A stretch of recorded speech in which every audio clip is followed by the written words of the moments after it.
Kripasanam Marian ഉടമ്പടി ധ്യാനത്തിലേക്ക് നമ്മൾ ഭക്തിപൂർവ്വം പ്രവേശിക്കുകയാണ്. ഈശോയോട് നമുക്ക് ഹൃദയത്തിൽ നന്ദി പറയാം. ദൈവപിതാവിനാൽ ആകർഷിക്കപ്പെട്ട് പരിശുദ്ധ ദൈവമാതാവ് ജീവനോടെ പ്രത്യക്ഷപ്പെട്ട ഈ ആലയത്തിൽ ഈ സമയം നമ്മളെ ഒരുമിച്ച് കൂട്ടിയ അവിടുത്തെ സ്നേഹത്തിന് നമുക്ക് ഹൃദയത്തിൽ നന്ദി പറയാം. 2004 ഡിസംബർ 7-ാം തീയതി ഉച്ചകഴിഞ്ഞ് 2:30 ഇതുപോലുള്ളൊരു ആരാധനാ മധ്യേയാണ് ദൈവമാതാവ് സമയഘടികാരം നെഞ്ചിൽ ചാർത്തി ഈ അൾത്താരയിൽ പ്രത്യക്ഷയായിക്കൊണ്ട് ദുരന്തം ഉണ്ടാകുവാൻ പോകുന്നു, പ്രാർത്ഥിക്കണമെന്ന വലിയ ദൈവിക സന്ദേശം കൈമാറിയത്. ജീവിതത്തിൻ്റെ വിവിധ ദുരന്ത മുഖങ്ങളിലായിരുന്നു കൊണ്ടാണ് നമ്മളും പരിശുദ്ധ ദൈവമാതാവ് പറഞ്ഞതുപോലെ ദുരന്തമുഖത്തെ അതിജീവിക്കുവാൻ മരിയൻ ഉടമ്പടിയെടുത്ത് പ്രാർത്ഥിക്കുന്നത്. കൃപാസനത്തിൽ നാളിതുവരെ മരിയൻ ഉടമ്പടിയെടുത്ത് പോയിട്ടുള്ള മുഴുവൻ മക്കളെയും ഈ അൾത്താരയിൽ സമർപ്പിച്ച് നമുക്ക് ഒരു നിമിഷം മൗനമായിട്ട് പ്രാർത്ഥിക്കാം. 2015 മുതൽ തീർത്ഥാടക ഉടമ്പടിയെടുത്ത് പോയിട്ടുള്ള എല്ലാ മക്കളെയും, ഒപ്പം തന്നെ 2020 മുതൽ ഓൺലൈനായി മരിയൻ ഉടമ്പടിയെടുത്ത് പ്രാർത്ഥിക്കുന്ന മുഴുവൻ മക്കളുടെയും ദൈവനിയോഗങ്ങളെ ഈ അൾത്താരയിൽ സമർപ്പിച്ച് നമുക്ക് ഒരു നിമിഷം മൗനമായിട്ട് പ്രാർത്ഥിക്കാം. ഒപ്പം തന്നെ ഈ ധ്യാനം നയിക്കുവാൻ പോകുന്ന കൃപാസനത്തിൻ്റെ സ്ഥാപക ഡയറക്ടറായ ബഹുമാനപ്പെട്ട VP ജോസഫ് അച്ഛനെ ദൈവപിതാവിൻ്റെ കരങ്ങളിൽ സമർപ്പിച്ച് പ്രത്യേകമായിട്ട് നമുക്ക് പ്രാർത്ഥിക്കാം. അച്ഛൻ്റെ ആരോഗ്യത്തെ നമുക്ക് പ്രത്യേകമായിട്ട് സമർപ്പിച്ച് പ്രാർത്ഥിക്കാം. ഏറ്റെടുത്തിരിക്കുന്ന എല്ലാ മിഷൻ ദൗത്യങ്ങളും ദൈവപിതാവിൻ്റെ കയ്യൊപ്പോടുകൂടി വിജയത്തിലെത്തിക്കുവാൻ വേണ്ട വലിയ കൃപയ്ക്ക് വേണ്ടി നമുക്ക് ഒരു നിമിഷം പ്രാർത്ഥിക്കാം. ഒപ്പം തന്നെ വരാൻ പോകുന്ന ധ്യാന മണിക്കൂറിലെല്ലാം അച്ഛനിലൂടെ പ്രദാനം ചെയ്യപ്പെടുന്ന ദൈവിക വചനങ്ങളിലൂടെ ഞങ്ങളിൽ ആന്തരികമായ മാറ്റമുണ്ടാകുവാൻ ഈശോയെ ഞങ്ങളുടെ ആന്തരിക കർണപുടങ്ങളെ പ്രത്യേകമായിട്ട് അഭിഷേകം ചെയ്യണമേ എന്ന് പ്രാർത്ഥിക്കുന്നു. വചനം സ്വീകരിക്കുവാൻ ഞങ്ങളുടെ ഹൃദയങ്ങളെ ഒരുക്കണമേ എന്ന് നമുക്കൊരു നിമിഷം പ്രാർത്ഥിക്കാം.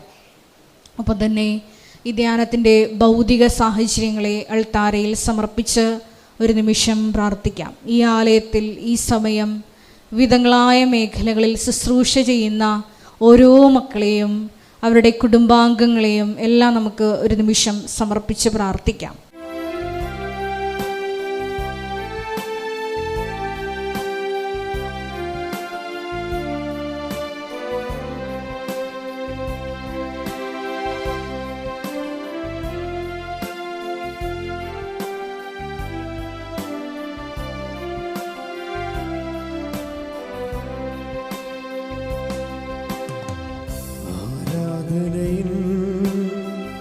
നായകനെ അങ്ങേ ഞാൻ ആരാധിക്കും, അഭിഷേകത്തെ തരുന്നവനെ അങ്ങേ ഞാൻ ആരാധിക്കും. ദൈവസ്നേഹത്തോടെ ചേർന്ന് പാടാം.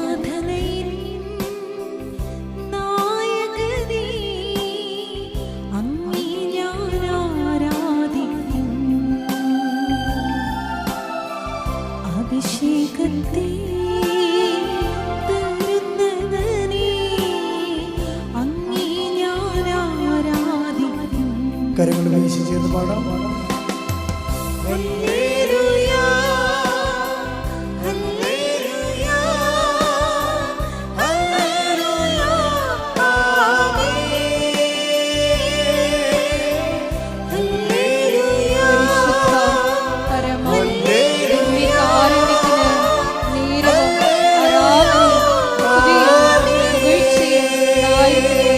പരിശുദ്ധ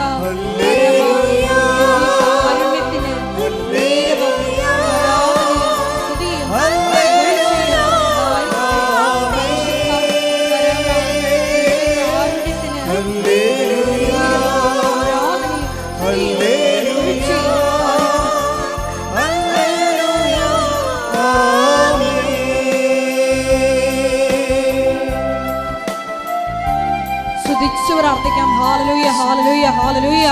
വിവിധങ്ങളായ ജീവിത ദുരിതങ്ങളിലൂടെ കടന്നു പോകുന്ന മക്കളെ പ്രത്യേകമായിട്ട് ഈ അൾത്താരയിൽ സമർപ്പിച്ച് പ്രാർത്ഥിക്കുന്നു.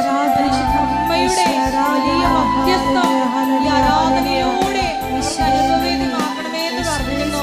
വേഗം സാക്ഷ്യം പറയാനുള്ള കൃപ ആ മക്കൾക്ക് നൽകണമേ എന്ന് പ്രാർത്ഥിക്കുന്നു. ഹല്ലേലൂയ, ഹല്ലേലൂയ. ആദിയും നീയേ അന്തവും നീയേ അങ്ങേ ഞാൻ ആരാധിക്കും. ആദിയും നീ അന്തവും നീ അങ്ങേ ഞാൻ ആരാധിക്കും. വഴിയും നീയേ സത്യവും നീയേ അങ്ങേ ഞാൻ ആരാധിക്കും. വഴിയും നീ സത്യവും നീ അങ്ങേ ഞാൻ ആരാധിക്കും. അങ്ങേ ഞാൻ ആരാധിക്കും. യേശുവേ അങ്ങേ ഞാൻ ആരാധിക്കും. കരങ്ങൾ വീശി ഒന്ന് ചേർന്ന് ഹല്ലേലൂയ, ഹല്ലേലൂയ, ഹല്ലേലൂയ, ആമേൻ. ഹല്ലേലൂയ, ഹല്ലേലൂയ, ഹല്ലേലൂയ, ആമേൻ.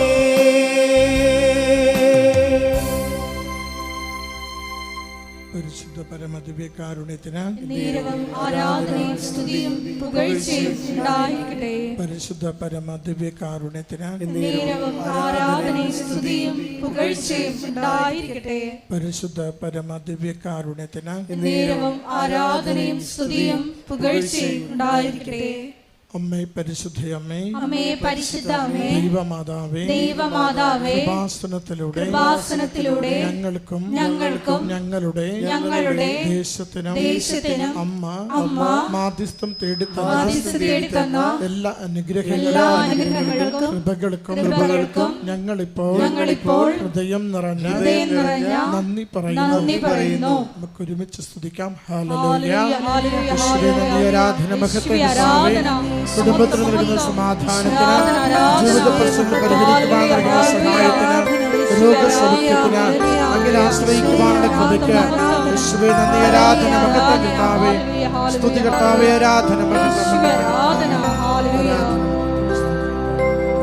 ഹല്ലേലൂയ, ഹല്ലേലൂയ, ഹല്ലേലൂയ, ആമേൻ. ഹല്ലേലൂയ, ഹല്ലേലൂയ, ഹല്ലേലൂയ, ആമേൻ. പരിശുദ്ധ പരമദിവ്യകാരുണ്യത്തിന് നേരവും ആരാധനയും സ്തുതിയും പുകഴ്ചയും ഉണ്ടായിരിക്കട്ടെ. പരിശുദ്ധ പരമദിവ്യകാരുണ്യത്തിന് നേരവും ആരാധനയും സ്തുതിയും പുകഴ്ചയും ഉണ്ടായിരിക്കട്ടെ. പരിശുദ്ധ പരമദിവ്യകാരുണ്യത്തിന് നേരവും ആരാധനയും സ്തുതിയും പുകഴ്ചയും ഉണ്ടായിരിക്കട്ടെ.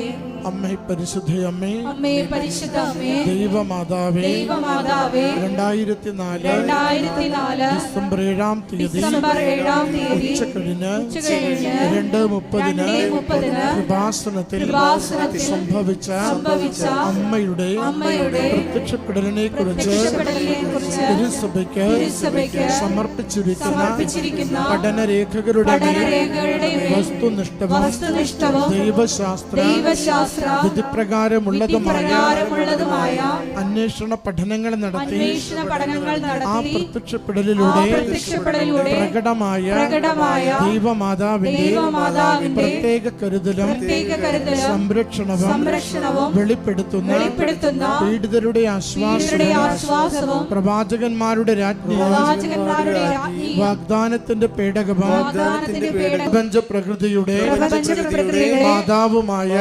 മാതാവുമായ പരിശുദ്ധ അമ്മയുടെ പരിശുദ്ധ അമ്മയുടെ ഭക്തി തിരുസഭയിൽ കൂടുതൽ പ്രചരിച്ച് ജീവിതത്തിന്റെ ദുരിത ദുരന്ത അവസ്ഥകളിൽ അകപ്പെട്ട് കഴിയുന്ന അനേകായിരം മക്കൾക്ക് ദൈവത്തിന്റെ സാന്നിധ്യവും സന്ധിപ്പും കൂടുതൽ അനുഭവിക്കുക വഴി ആത്മീയ വിശുദ്ധിയും ദൈവശക്തിയും കൈവരിക്കുവാൻ ഞങ്ങളുടെ കുടുംബങ്ങളെ ഇടയാക്കണമേ. ഒരുമിച്ച് സ്തുതിക്കാം. ഹല്ലേലൂയ. യേശുവേ നന്ദി കർത്താവേ. ആരാധന മഹത്വം കർത്താവേ.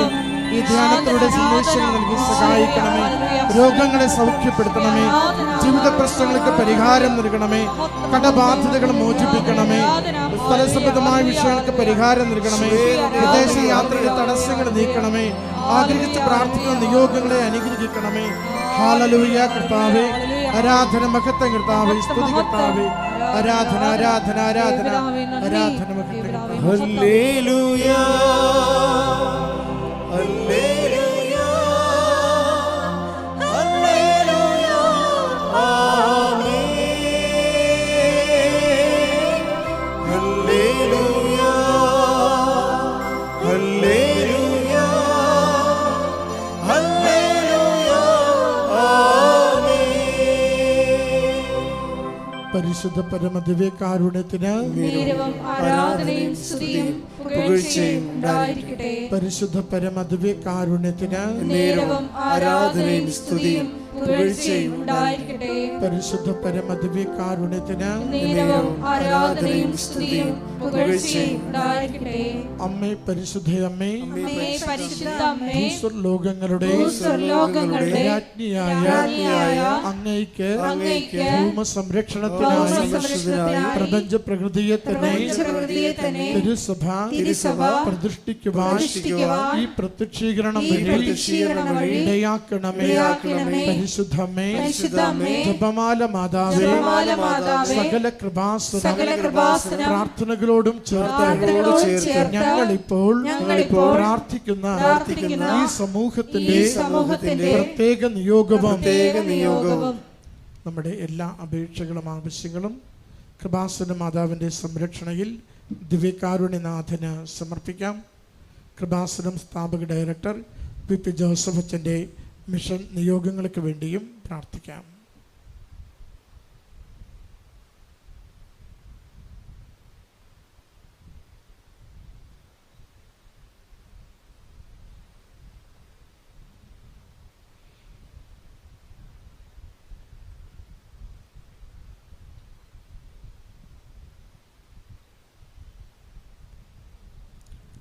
അമ്മയുടെ പ്രത്യക്ഷീകരണത്തിന്റെ ഈ അനുഗ്രഹ വേളയിൽ ഞങ്ങൾക്ക് സാധിച്ചു തരുവാൻ കനിയണമേ. ആമേൻ.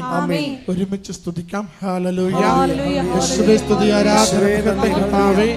ധ്യാനം നയിക്കുന്ന ജോസഫ് അച്ഛനെ ഇവിടുന്ന് കൃപയാൽ സംരക്ഷിക്കണമേ. അച്ഛന്റെ അതിരത്തിലൂടെ ഞങ്ങളുടെ ജീവിതത്തിന് ആവശ്യമായ സന്ദേശങ്ങൾ, വചനങ്ങൾ, ആത്മീയ ഉണർവ് നൽകി ഞങ്ങളെ പരിപാലിക്കണമേ. ഉടമ്പടി ധ്യാനത്തിലായിരിക്കുന്ന ഓരോ മകനെയും മകളെയും ആയിരിക്കുന്ന ഇടങ്ങളിൽ ഇവിടുന്ന് അനുഗ്രഹിക്കുകയും അമ്മയുടെ സംരക്ഷണയിൽ ഓരോ ദിനവും ജീവിതം നയിക്കുവാൻ ഇവിടുന്ന് സഹായിക്കുകയും ചെയ്യണമേ. ഹല്ലേലൂയ. സ്തുതി കർത്താവേ. ആരാധന മഹത്വം കർത്താവേ. സ്തുതി ആരാധന മഹത്വം ആരാധന. നമുക്കെല്ലാവർക്കും എഴുന്നേറ്റ് നിന്നുകൊണ്ട് ഗായക സംഘത്തോട് ചേർന്ന് കരങ്ങളടിച്ച് ദൈവസ്നേഹത്തോടെ ദൈവത്തെ മഹത്വപ്പെടുത്തി പാടി പ്രാർത്ഥിക്കാം.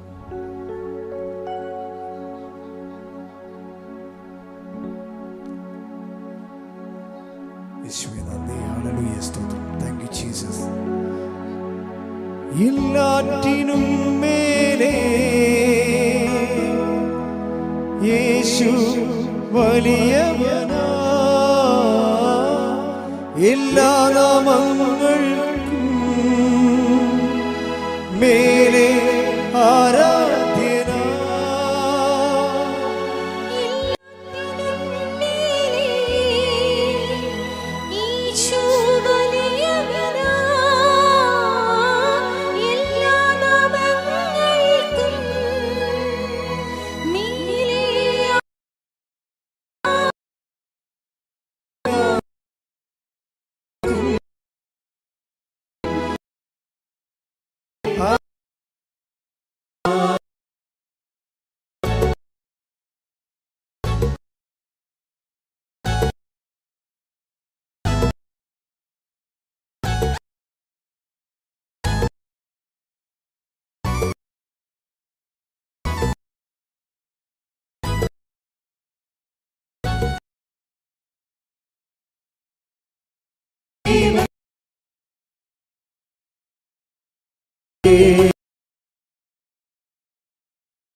മേലെ ആരാധ്യ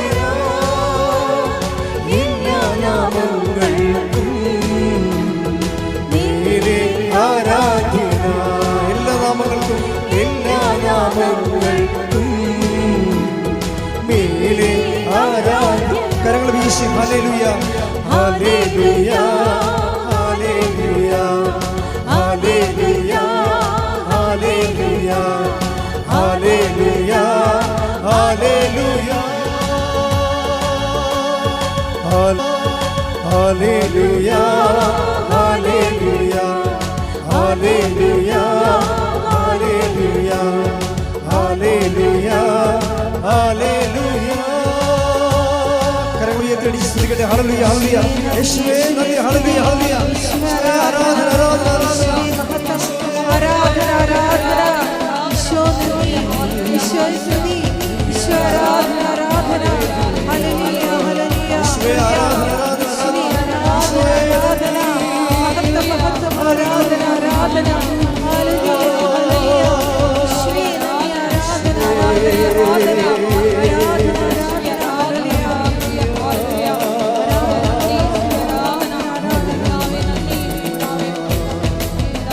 യേശുവേ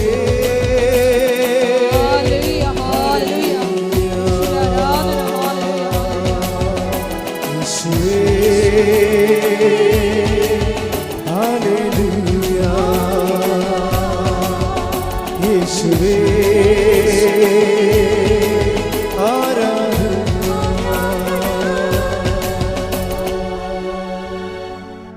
എൻ്റെ പ്രിയപ്പെട്ടവർ, എപ്പോഴും പ്രധാനപ്പെട്ട അറിയിപ്പുകൾ. ഒന്നാമത്തെ അറിയിപ്പെന്ന് പറയുന്നത് കൃപാസനത്തിലെ ഏറ്റവും വലിയ നേർച്ച ഉടമ്പടിയാണ്. ആ ഉടമ്പടിയിലുള്ള തിരികൾ, പച്ചയും നീലയും തിരികൾ, അത് ദൈവികമായ കൽപ്പിതമായിട്ട് പ്രാർത്ഥിച്ച് ദൈവം നമുക്ക് നൽകിയിട്ടുള്ള, പ്രാർത്ഥിച്ച് അനുഗ്രഹം പ്രാപിക്കാൻ വേണ്ടി ദൈവം നൽകിയ ഉടമ്പടി വിധി പ്രകാരമുള്ള തിരികളാണ്.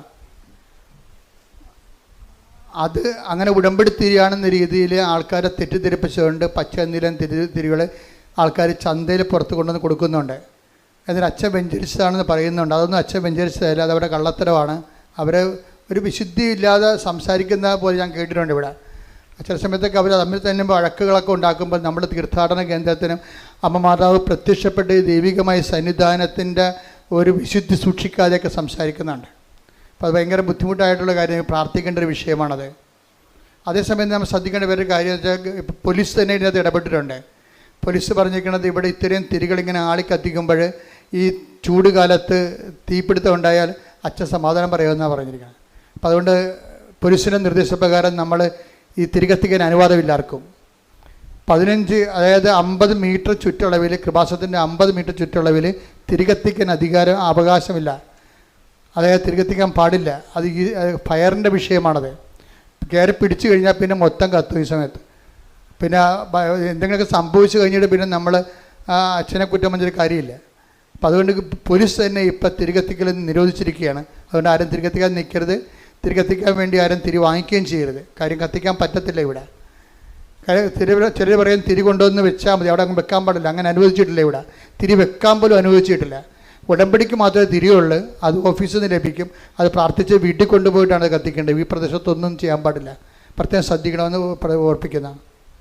അതുപോലെ തന്നെ ഇവിടെ പ്രാർത്ഥനയ്ക്ക് വരുന്നവർ വഴി പിടിച്ചു നിർത്തുക, അവരെ തിരി വാങ്ങിക്കാത്തൊരു അസഭ്യം പറയുക, അങ്ങനെ കുറേ കംപ്ലൈൻറ്റുകൾ പോലീസിൽ പോയിട്ടുണ്ട്. അപ്പോൾ അത് നമ്മുടെ ധ്യാനകേന്ദ്രത്തിൻ്റെ ഒരു വിശുദ്ധി നഷ്ടപ്പെടുന്ന രീതിയിലാണ് ചില ആൾക്കാർ പെരുമാറുന്നത്. അത് എപ്പോഴും ശ്രദ്ധിക്കണം. ഇതിന് അച്ഛൻ വെഞ്ചരിച്ചാണെന്ന് പറഞ്ഞാണ് അവർ അതൊക്കെ ചെയ്യണത്. അതൊക്കെ തെറ്റായ കാര്യങ്ങളാണ്. അങ്ങനെ ഒന്നും അച്ഛൻ പറഞ്ഞിട്ടില്ല. അതുപോലെ തന്നെ കൃപാസനത്തിൻ്റെ പേരിൽ സാമ്പത്തികമായ കാര്യങ്ങൾ ചോദിക്കുകയോ കൊടുക്കുകയോ ചെയ്യുന്നതൊന്നും അച്ഛൻ അറിയാത്ത വിഷയങ്ങളാണ്. അങ്ങനെ കൃപാസനത്തിൻ്റെ വിഷയങ്ങളല്ല. അതൊക്കെ അവർക്ക് പൈസ ഉണ്ടാക്കാൻ വേണ്ടി അവർ ചെയ്യുന്ന രീതിയിലുള്ള ഈ ഓൺലൈൻ തട്ടിപ്പുകളാണ്. അതിൽ വീടരുതെന്ന് കൂടി പ്രത്യേകം ഓർപ്പിക്കുന്ന.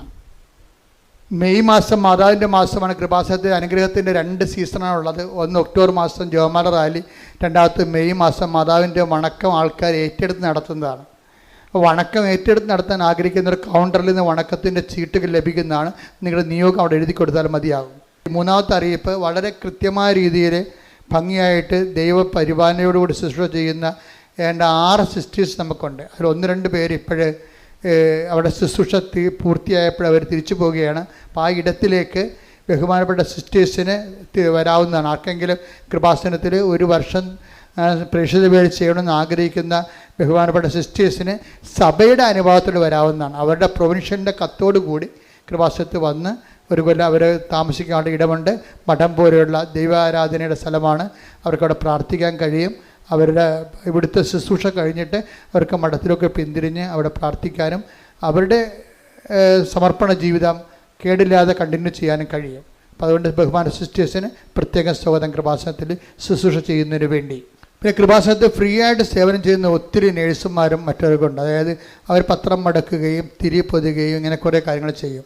അപ്പോൾ അവർ 2 മാസമൊക്കെ ചിലപ്പോൾ ചെയ്യും, ചിലപ്പോൾ 3 മാസം ചെയ്യും. അങ്ങനെ ചെയ്യുന്നവർക്കും അതുപോലെ തന്നെ കൃപാസനത്തിൽ വന്ന് ജോലി ചെയ്യുന്നതിനുള്ള അത് മാനേജറുമായിട്ട് കണ്ടാൽ മതി. അതിനവർക്ക് സൗകര്യപ്പെടുത്തി തരുന്നതായിരിക്കും. കുറേ ചെറുപ്പക്കാർ വരുന്നുണ്ട്. അപ്പോൾ അവർ ചിലപ്പോൾ യൂറോപ്പിലൊക്കെ പോകാൻ വേണ്ടി നിൽക്കുന്ന ഒരു സമയമാകും. അപ്പോൾ അവരുടെ പ്ലെയിൻ ടിക്കറ്റ് ആകുന്നവരെ ആ ടൈം വരെ അവർ കൃപാസനത്തിൽ മാതാവിന് ശുശ്രൂഷ ചെയ്യുന്ന ഒത്തിരി പേരുണ്ട്. അതിലേക്ക് ആ കൂട്ടായ്മയിലേക്ക് നിങ്ങൾക്ക് സ്വാഗതം മാനേജറുമായിട്ട് കോൺടാക്റ്റ് ചെയ്യാം. പിന്നെ അതുപോലെ തന്നെ കൃപാസനത്തിൻ്റെ ശുശ്രൂഷ അമ്മയുടെ പ്രത്യക്ഷീകരണത്തിൻ്റെ സമർപ്പണ ജീവിതം നയിക്കാൻ വേണ്ടി ഇപ്പം ജോമോൾ സിസ്റ്ററിനെ പോലെ ഇവിടെ സ്ഥിരമായിട്ട് ഇപ്പോൾ 12 കൊല്ലം അവർ വന്നിട്ട് അവർ വന്ന ശേഷം ഒത്തിരിയേറെ മാറ്റങ്ങൾ ആ ശുശ്രൂഷ മേഖല ഉണ്ടായിട്ടുണ്ട്. അതുപോലെ കൃപാസനത്തിൻ്റെ മിഷൻ ഏറ്റെടുത്തിട്ട് ചെയ്യാൻ ആഗ്രഹിക്കുന്ന ആ പ്രായമുള്ളവരിൽ നിന്ന് അതുപോലെ അപേക്ഷകൾ ക്ഷണിക്കുന്നുണ്ട്. അവർ ഈ നമ്പറിൽ വിളിക്കേണ്ടതാണ് 8281297511. ഈ നമ്പറിൽ വിളിച്ചിട്ട് നിങ്ങൾക്ക് ഏപ്രിൽ മാസം മുതൽ ജോയിൻ ചെയ്യാവുന്നതാണ്. അതാണ് ആദ്യം കമാൻസി പ്രോഗ്രാമാണ്. അതിനുശേഷമായിരിക്കും നിങ്ങളുടെ നിയോഗമനുസരിച്ചുള്ള ശുശ്രൂഷകൾ നിങ്ങളെ ഏൽപ്പിക്കുക. പരിശുദ്ധ പരമ ദിവ്യകാരുണ്യത്തിന് പരിശുദ്ധ പരമ ദിവ്യകാരുണ്യത്തിന് പരിശുദ്ധ പരമ ദിവ്യകാരുണ്യത്തിന് എല്ലാവരും ഭക്തിയോടെ പ്രാർത്ഥന. വെള്ളത്തിൻ്റെ ഒരു ഒഴുക്കാണ്. വെള്ളത്തിൻ്റെ ഒഴുക്കിനുള്ള പ്രകൃതി നിയമം ഒഴുക്കിനെ തടയാതിരിക്കുക എന്നുള്ളതാണ്.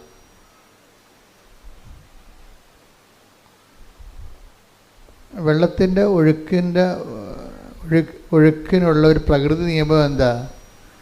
അവിടെ മാനുഷികമായ ഇടപെടലിൽ ഒഴുക്കിനെ തടയാതിരിക്കുക.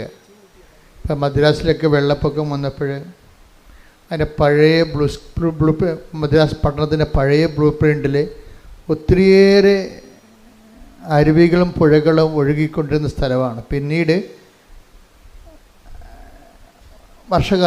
പിന്നീട് വേനൽക്കാലം വന്നപ്പോൾ ആൾക്കാർ വെള്ളം ഒഴുക്കിനെക്കുറിച്ച് മറന്നു, അവിടെ എല്ലാം വീട് വെച്ചു.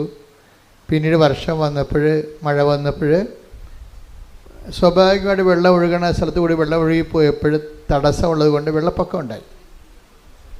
ഏതാണ്ട് ഇതുപോലെ തന്നെ ഉടമ്പടിക്കൊരു സ്വാഭാവികമായ ഒഴുക്കുണ്ട്. ആ സ്വാഭാവികമായ ഉടമ്പടി ഒഴുക്കിന് അങ്ങനെ വിട്ടുകൊടുത്താൽ മതി. അപ്പം എന്താ സംഭവിക്കുന്നത്? ബാക്കി ഇതിൻ്റെ അകത്തുള്ള നമുക്ക് കൃപാസനത്തിൽ മരിയൻ ഉടമ്പടിക്ക് റിസ്ക് ഇല്ലാത്തത് എന്താണെന്നറിയാമോ?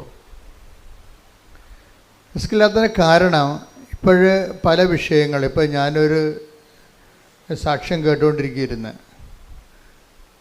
അപ്പോൾ ആ സാക്ഷ്യത്തിൽ ഒരു പ്രൊഫസറാണ്, പ്രൊഫസർ ടോയ് തോമസ്. അപ്പം അദ്ദേഹത്തിൻ്റെ വൈഫിനാണ് അസുഖം. അസുഖം ക്യാൻസറാണ്. അതിവിടെ വന്ന് ഉടമ്പടി ചെയ്തു. ആദ്യത്തെ പ്രാവശ്യം അച്ഛനെ കണ്ടു. പിന്നെ കാര്യമായ ഒരു ഭേദം ഈ രോഗത്തിനുണ്ടാകുന്നുണ്ട്. അപ്പോൾ വീണ്ടും അവർ ഇവിടെ അച്ഛനെ കാണാൻ വന്നു. അപ്പോൾ ഓഫീസിൽ നിന്ന് പറഞ്ഞു 90 പ്രാവശ്യം കണ്ടതിന് ശേഷം പിന്നീട് 90 ദിവസം കഴിഞ്ഞിട്ടില്ല, അപ്പോൾ അവിടെ കാണാൻ പ്രയാസമാണെന്ന് പറഞ്ഞ് അവർ പറഞ്ഞ് മടക്കി വിട്ടു. അത് കറക്റ്റായ കാര്യമാണ്. ഒരു പ്രാവശ്യം കണ്ടു കഴിഞ്ഞാൽ പിന്നീട് കാണണമെങ്കിൽ കാര്യം ഉടമ്പടി എന്ന് പറയണത് അച്ഛനെ കാണുന്നതല്ല പ്രശ്നം, അവൻ പറയണത് പോലെ ചെയ്ത് ജീവിക്കുന്ന വിഷയമാണ്. അവിടെ അച്ഛനെ കാണുന്നൊരു വിഷയം അവിടെ ഇതിൻ്റെ ഇല്ല. പിന്നെ എമർജൻസി ചില കാര്യങ്ങൾ നമ്മൾ കാണുന്നതേ ഉള്ളൂ. ഉടമ്പടിയുടെ ഒഴുക്കെന്ന് പറയണത് അവൻ പറയണത് പോലെ ദൈവസ്നേഹത്തോടെ ചെയ്യുന്ന കാര്യങ്ങൾ ദൈവസ്നേഹത്തോടെ ചെയ്യണമെന്നേ ഉള്ളൂ, ചെയ്ത് ജീവിക്കുക, അത്രേ ഉള്ളൂ. അല്ലാതെ എൻ്റെ സ്വാഭാവികമായ ഒഴുക്ക് അതാണ്. സ്വാഭാവികം നമുക്ക് റിസ്ക് ഇല്ലെന്ന് ഞാൻ പറഞ്ഞതിൻ്റെ കാരണം, അപ്പോൾ എല്ലാ കാര്യത്തിനും ഒരു റിസ്ക് ഉണ്ടല്ലോ. ഇപ്പം നമ്മൾ ഒരു വ്യവസായം തുടങ്ങിയാൽ പോലും ഏറ്റവും കൂടുതൽ റിസ്ക് എന്താണ്? അതിൻ്റെ മാർക്കറ്റിംഗാണ് റിസ്ക്. ഏറ്റവും കൂടുതൽ പ്രയാസമുള്ളത് അതിൻ്റെ മാർക്കറ്റിംഗാണ്. മാർക്കറ്റിംഗ് നടന്നാൽ തന്നെ ബില്ല് പാസ്സായി നമ്മുടെ അക്കൗണ്ടിലേക്ക് വരുന്നവരെ റിസ്ക് ഇങ്ങനെ കണ്ടു. ഉടമ്പടിക്ക് റിസ്ക് ഇല്ല എന്ന് പറഞ്ഞതിൻ്റെ കാരണം ഇത് മാതാവിൻ്റെ പ്രത്യക്ഷീകരണമായിട്ട് ബന്ധപ്പെട്ട് വന്നിട്ടുള്ള ഒരു ദൈവ സംവിധാനമാണ്. അതാണ് ഇതിനെക്കുറിച്ച് കൃത്യമായിട്ട് ഉടമ്പടിയെക്കുറിച്ചുള്ള first hand knowledge, primary knowledge എന്താണ്. അതൊരു ബിബ്ലിക്കൽ കോൺസെപ്റ്റാണ് കവനൻ്റ്, ദാറ്റ്സ് ഓക്കെ, ക്ലിയർ. പക്ഷേ കൃപാസനത്തിൽ ഉടമ്പടി വന്നിരിക്കുന്നതിൻ്റെ കാരണം മാതാവിൻ്റെ സമയഘടികാരം നെഞ്ചിൽ ചാർത്തിക്കൊണ്ട് 2004 ഡിസംബർ 7 ദുരന്തമുണ്ടാകാൻ പോണ പ്രാർത്ഥിക്കണമെന്ന് പറഞ്ഞ ദൈവത്തിൻ്റെ തിരുമനസ്സുണ്ട് പ്രാർത്ഥിക്കുക. അപ്പോൾ എന്ത് പ്രാർത്ഥിക്കണം, എങ്ങനെ പ്രാർത്ഥിക്കണം, അതിൻ്റെ ഉത്തരമാണ് ഉടമ്പടി എടുത്ത് പ്രാർത്ഥിക്കുക എന്നുള്ളത്. അതാണ് പ്രാർത്ഥന. ഉടമ്പടി എടുത്ത് പ്രാർത്ഥിക്കുക. ഉടമ്പടി എടുത്ത് പറയുമ്പോൾ ദൈവവും നമ്മളും തമ്മിൽ ഒരു ബയലാറ്ററൽ എഗ്രിമെൻറ്റിൽ വിശുദ്ധീകരിച്ചും ശക്തീകരിച്ചും കൊണ്ട് ഇരിക്കുന്ന ഒരു ദൈവ പൈതലിനെ പ്രാർത്ഥിക്കാനുള്ള സ്വാഭാവികമായ ഒരു റൈറ്റുണ്ട്. അതിൻ്റെ ഒരു എഫിക്കഷ്യസ് ആയിട്ടുള്ള പ്രെയറാണത്, ഫലപ്രദമായ രീതിയിലുള്ള പ്രാർത്ഥന. നമുക്ക് എന്ത് വേണമെങ്കിലും പ്രാർത്ഥിക്കാം, ആർക്ക് വേണമെങ്കിലും പ്രാർത്ഥിക്കാം, പക്ഷെ കേൾക്കണമെന്നൊരു നിർബന്ധമില്ല. പക്ഷെ ഉടമ്പടിയിൽ കേട്ടേ മതിയാകത്തുള്ളൂ. എന്താ കാര്യം? അത് ഉടമ്പടി പ്രകാരമാണ് നമ്മൾ അതിൻ്റെ അകത്ത് ദൈവമായിട്ട് ഇൻട്രാക്ട് ചെയ്യണത്.